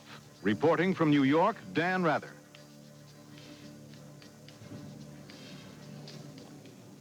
No decision that any president has to make is of greater consequence to go to war. President Bush has made it in regards to Iraq's invasion, occupation, and rape of Kuwait. And at this hour, the full force of United States air power, insofar as we can determine, is being directed at Iraq and at Iraqi forces in Kuwait with the goal to drive Iraqi forces out of Kuwait. They entered on August 2nd and in a quick blitzkrieg strike conquered the country at that time. So far as can be confirmed, there are no reports of any ground force action in the war thus far. The plan was, and insofar as can be made out, is being carried out, to have the air war go for time enough to get air superiority, to knock out the enemy's offensive capabilities, and then possibly go to ground war. We go now to the White House, the Oval Office, and the President of the United States. 2, 1. Just 2 hours ago, Allied air forces began an attack on military targets in Iraq and Kuwait. These attacks continue as I speak. Ground forces are not engaged. This conflict started August 2nd when the dictator of Iraq invaded a small and helpless neighbor. Kuwait, a member of the Arab League and a member of the United Nations, was crushed. Its people brutalized. 5 months ago, Saddam Hussein started this cruel war against Kuwait. Tonight, the battle has been joined. This military action, taken in accord with United Nations resolutions and with the consent of the United States Congress, follows months of constant and virtually endless diplomatic activity on the part of the United Nations, the United States, and many, many other countries. Arab leaders sought what became known as an Arab solution, only to conclude that Saddam Hussein was unwilling to leave Kuwait. Others traveled to Baghdad in a variety of efforts to restore peace and justice. Our Secretary of State, James Baker, held an historic meeting in Geneva, only to be totally rebuffed. This past weekend, in a last-ditch effort, the Secretary General of the United Nations went to the Middle East with peace in his heart, his second such mission, and he came back from Baghdad with no progress at all in getting Saddam Hussein to withdraw from Kuwait.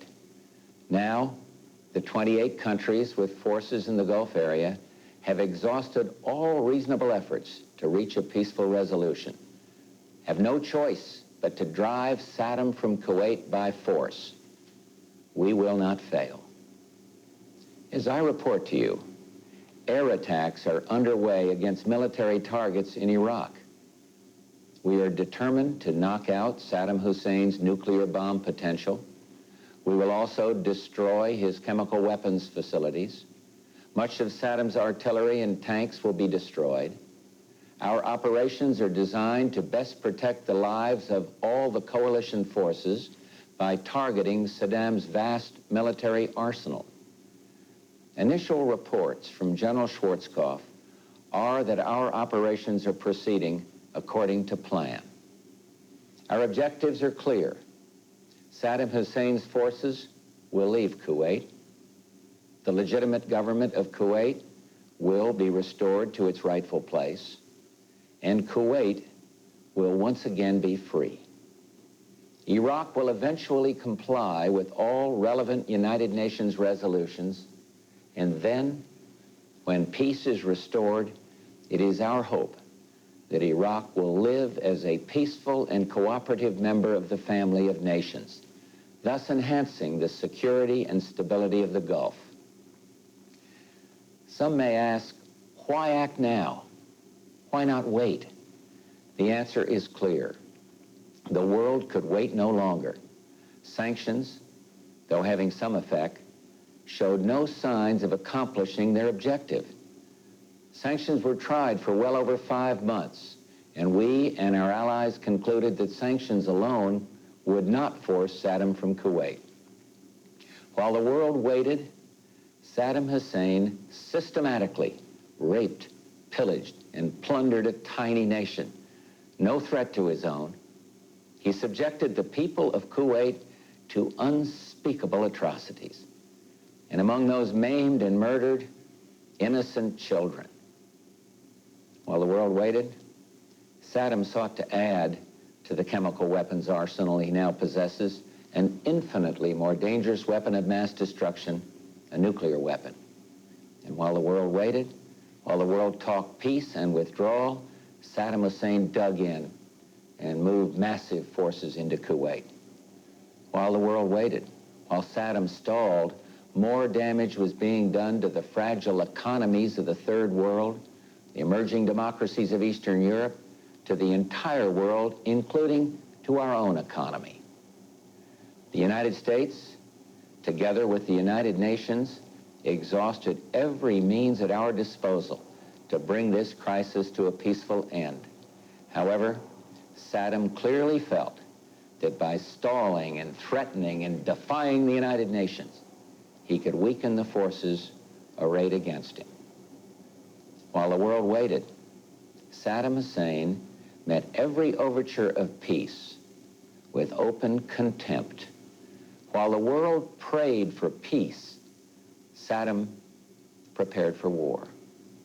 I had hoped that when the United States Congress, in historic debate, took its resolute action, Saddam would realize he could not prevail and would move out of Kuwait in accord with the United Nations resolutions. He did not do that. Instead, he remained intransigent, certain that time was on his side. Saddam was warned over and over again to comply with the will of the United Nations, leave Kuwait or be driven out. Saddam has arrogantly rejected all warnings.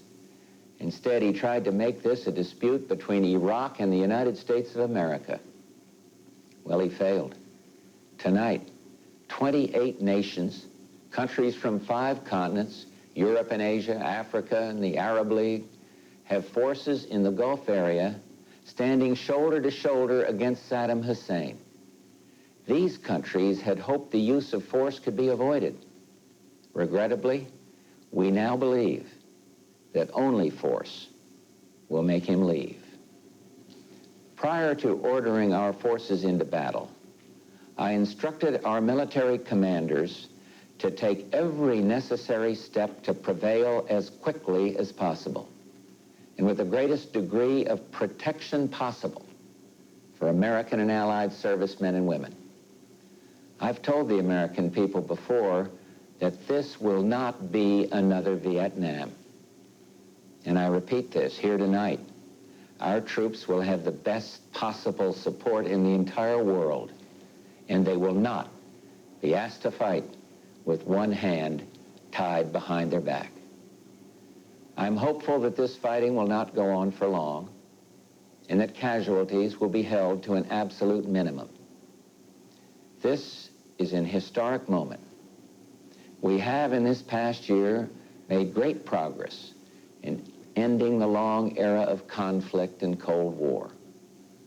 We have before us the opportunity to forge for ourselves and for future generations a new world order, a world where the rule of law, not the law of the jungle, governs the conduct of nations.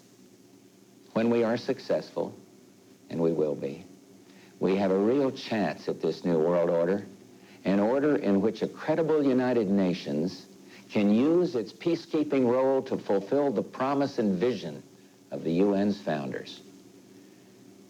We have no argument with the people of Iraq. Indeed, for the innocents caught in this conflict, I pray for their safety.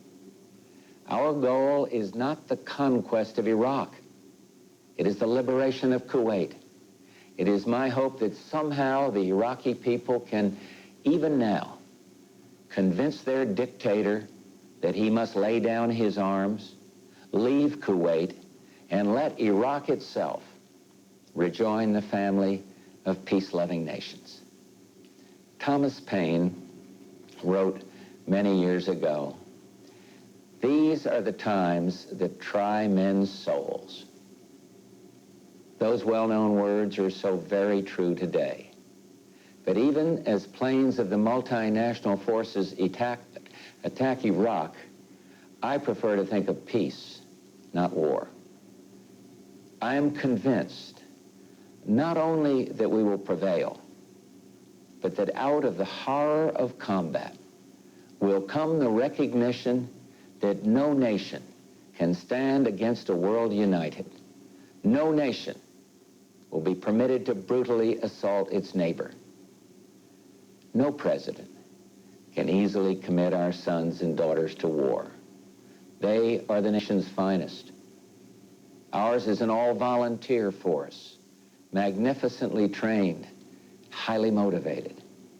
The troops know why they're there, and listen to what they say, for they've said it better than any president or prime minister ever could.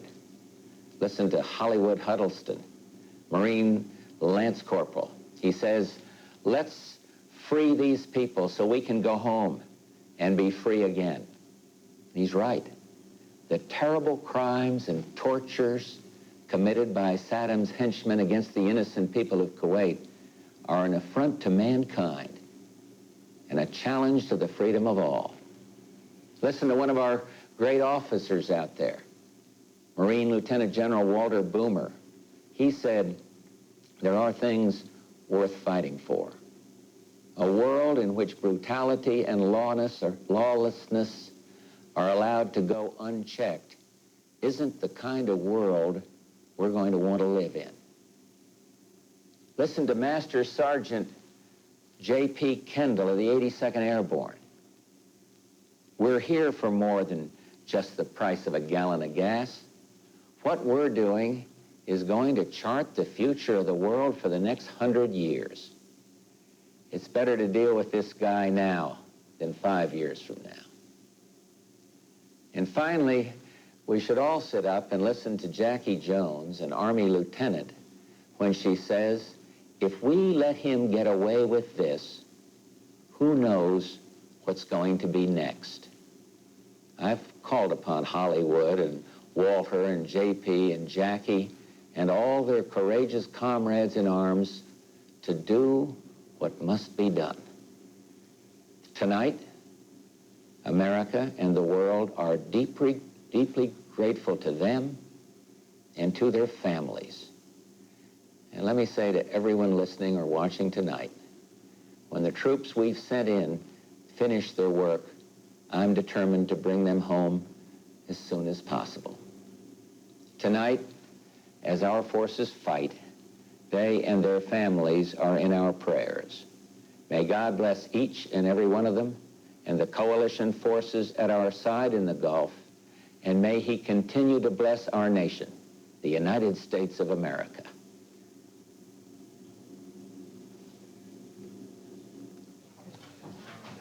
President George Bush live from the Oval Office at the White House as U.S. air power rains death on Iraq and Iraqi forces in Kuwait. We go to CBS News White House correspondent Lesley Stahl. Lesley? And President Bush conveying the sense of calm his aides have been talking about over the last few days. The determination, they say, has been etched on his face. I think everybody at home who saw that speech could see that. He tells us there was no choice left. He tells us that the world could wait no longer. Marlon Fitzwater told us a while ago that what we're seeing tonight is not the end of anything, but only the beginning, and he tells us we have many long days ahead. The president tells us for the first time that this war operation is aimed at knocking out Saddam Hussein's nuclear potential, his chemical facilities. They're going to destroy tanks. In a word, as the president said, we have targeted Saddam Hussein's vast military arsenal. Dan, we were told a little earlier that the president over the last few days has shown enormous concern about the American reporters who are still in Baghdad. Last week, he asked Marlon Fitzwater to send out the word that they should leave Baghdad as of a week ago. Apparently, on Monday again, he asked Marlon to notify news organizations to tell American reporters to leave Baghdad. I'm told Marlon Fitzwater called news executives again today and said that if reporters there can't fly out, could they please drive out? The president very worried about Americans still left in Baghdad. In his speech, the president said that he is hoping to bring stability to the Persian Gulf area. As you know, Dan, there's been a lot of concern that this could create a backlash in the Arab world. Nothing about that in the president's speech. Once again, the president reporting to the country about the war that started tonight at 7 p.m. Eastern Time. Dan? Lesley Stahl, thanks.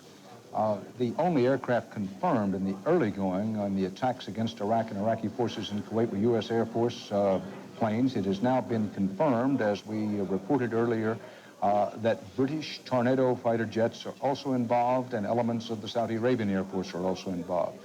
For analysis and comment on President Bush's speech, we go to CBS News correspondent Walter Cronkite.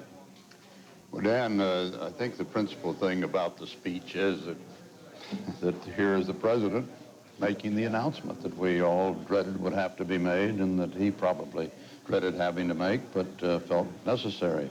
I think the question now is, of course, how unified the country may be. You and Charles Carroll were talking about that just a little while ago. Certainly the polls don't indicate that he's going into this war with anything like the unanimity of public opinion that we had always understood the United States government, and particularly its military, would demand after the Vietnam experience before it committed to another action. He doesn't have that at all. I think there's one thing to remember.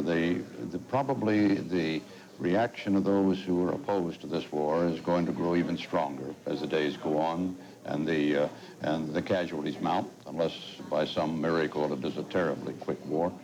But as that happens, I think we all ought to keep in mind and hope that we do not have an increased division of Americans with the ugly charges that one side or the other is unpatriotic. Those who will resist this war, even as those who support the war, are patriotic in their own lights. Those who resist the war, well, perhaps there's a very small fringe group that wishes America itself ill, but I don't think that's very many. Most of those people marching out there and screaming out there and hollering out there are those who really sincerely believe that America's best course is not to be in that war.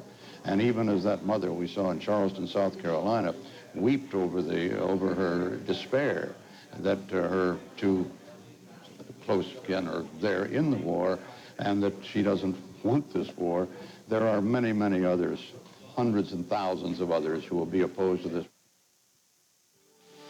We interrupt CBS News coverage for this News 15 special report on the local impact of Operation Desert Storm.